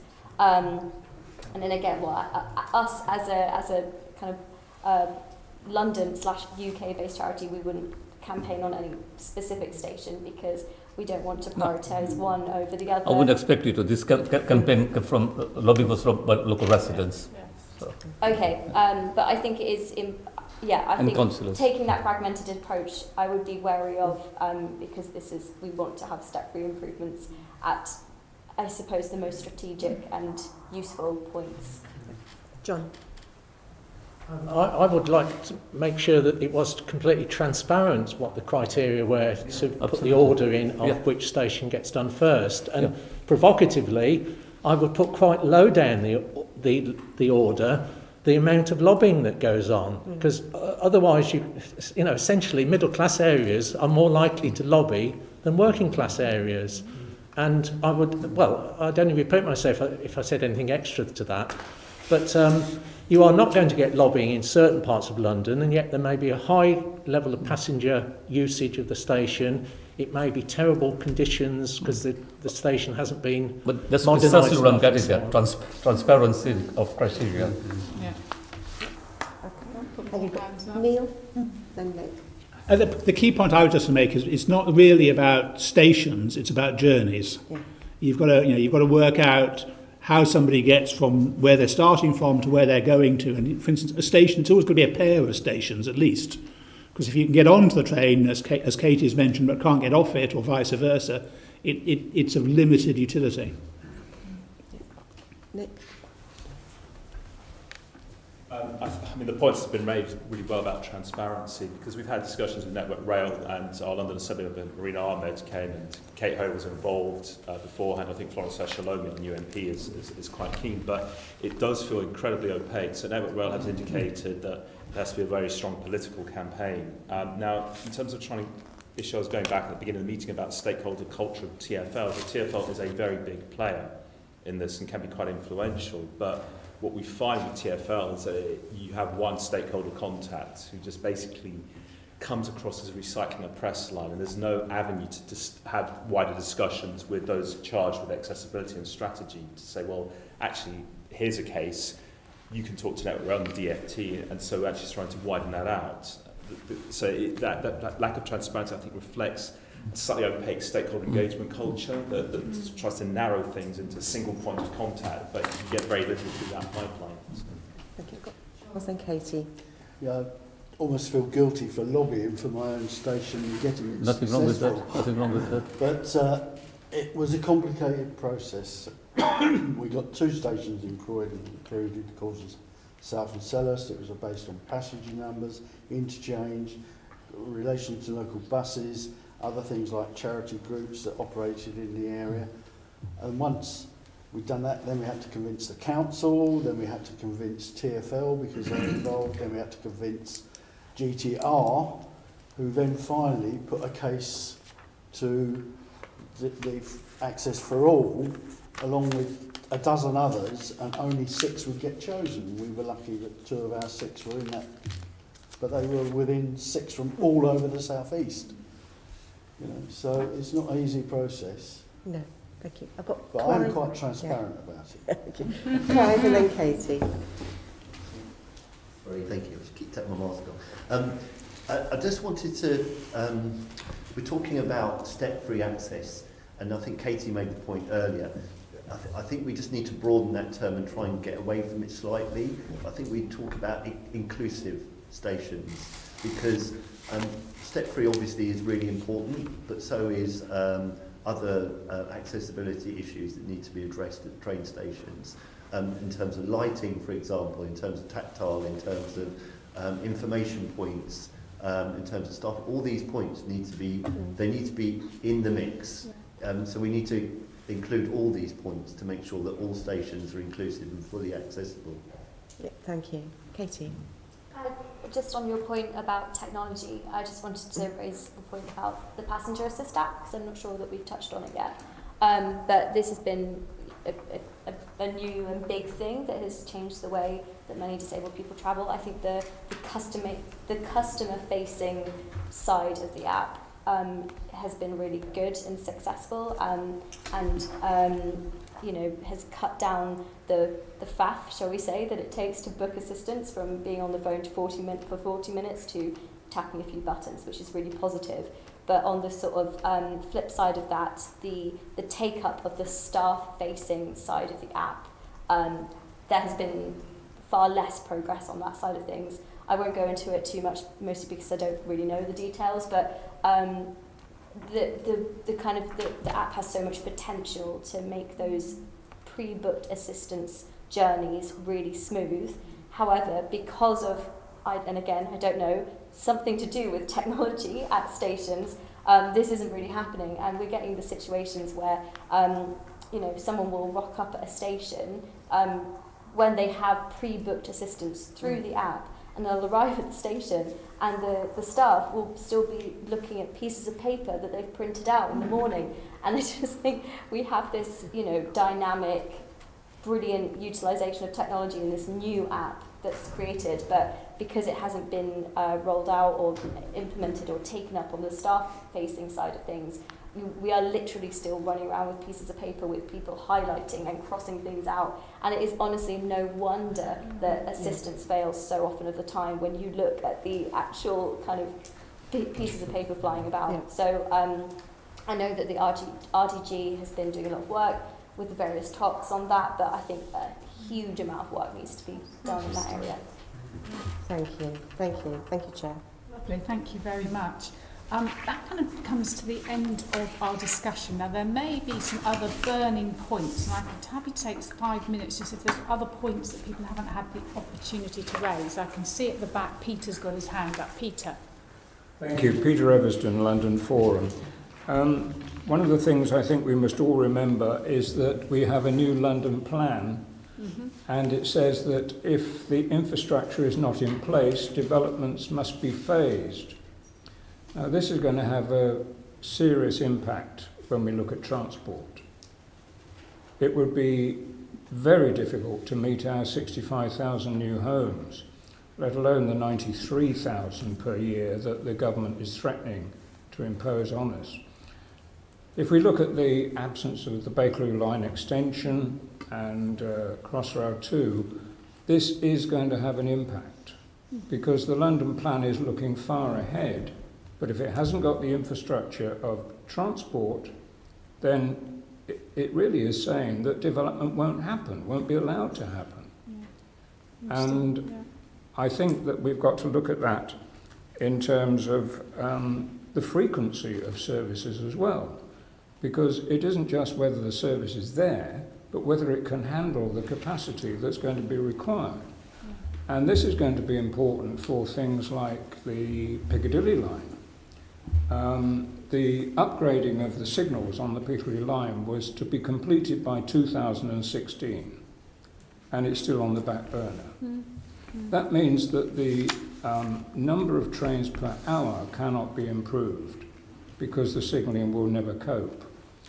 That is actually preventing the Piccadilly line serving one or two stations that it goes through. It means that passengers to Heathrow have got too few trains to pack with their suitcases, which prevent people from moving through the aisles at all, whereas if those were distributed through more trains, it would be safer and more convenient. Mm-hmm. So these are all things I leave the committee and others to think about, that this dependency upon capacity and services could actually prevent us from achieving the homes, the offices, the development that London needs. Lovely, thank you for that. I'm just looking at the hands I've got around. So I've got John, then Charles, and Neil. John. Yeah.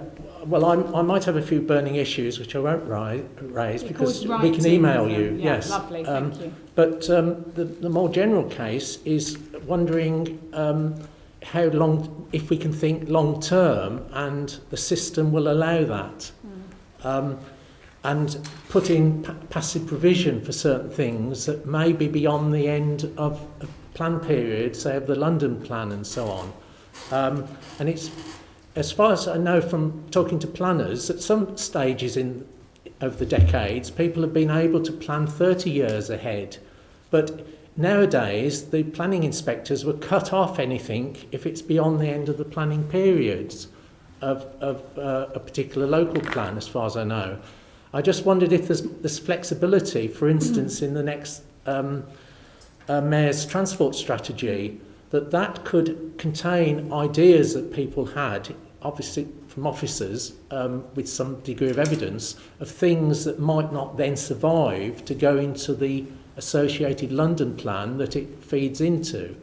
And I would urge, I'd ask for some clarification on this, not now, but that you ought to see yourselves as one of your many functions to think really long term about, I have to mention one specific thing which won't happen for 20 years or more, which is a North London tram system, orbital tram around London. And I'm not arguing for that now, but I just would like to be able to put that into the system somewhere, to go into the back of a filing cabinet, so to speak, or an electronic one now. But it's very hard to raise long-term things because everyone thinks so short-term. But certainly passive provision. I'll give you one plus that's happened in Barnet, that we've been arguing about the Brent Cross West station on the Thameslink line for years, 15 years, that it should take account of the line coming in from Ealing and Brent, the Dudding Hill line. And Barnet resisted this so much for so long, but now the West London Orbital is a joint operation between the West London boroughs, and as Barnet points out, they are now prepared to spend just over £1 million, I think, in putting passive provision in for platforms at the West London Orbital line, instead of spending 10 million at a later date to do that. And that's the sort of thing that, it would be great to see elsewhere. Yeah. Okay, lovely. Thank you, Charles. And then Neil.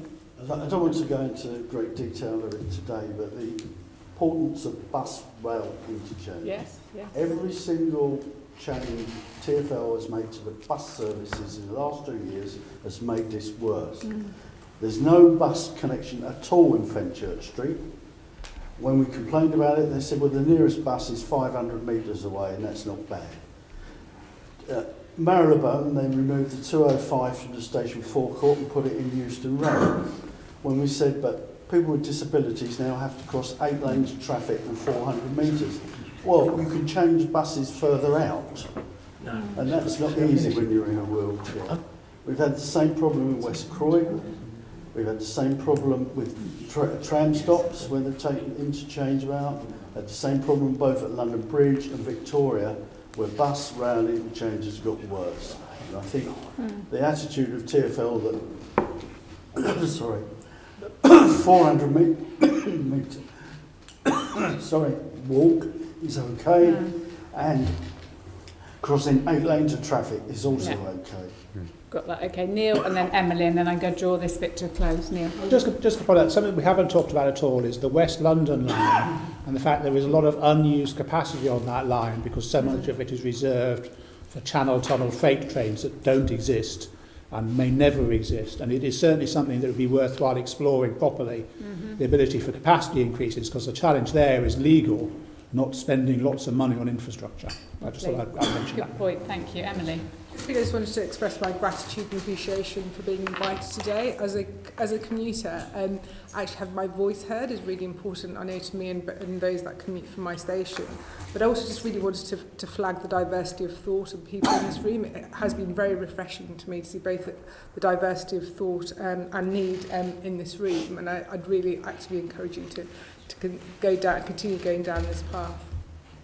Well, thank you very much for those kind words, and thank you all so much for your input today into our discussion. If there are other things you want to write to us with more detail on or other thoughts, then please do, and Louise, our officer, will be in touch to make sure you've got our contact details. We've just got to formally finish this because this is an official committee meeting, though slightly different style. So I've got to ask the committee, can we note the report and the discussion? And can we also delegate authority to me as chair in consultation with the deputy chairman and party group lead members to agree any output from the meeting?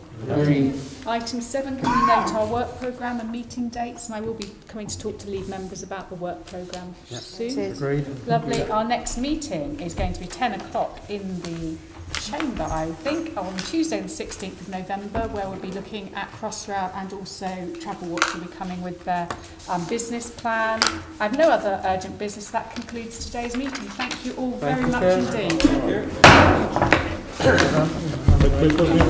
think it went well. I think we got a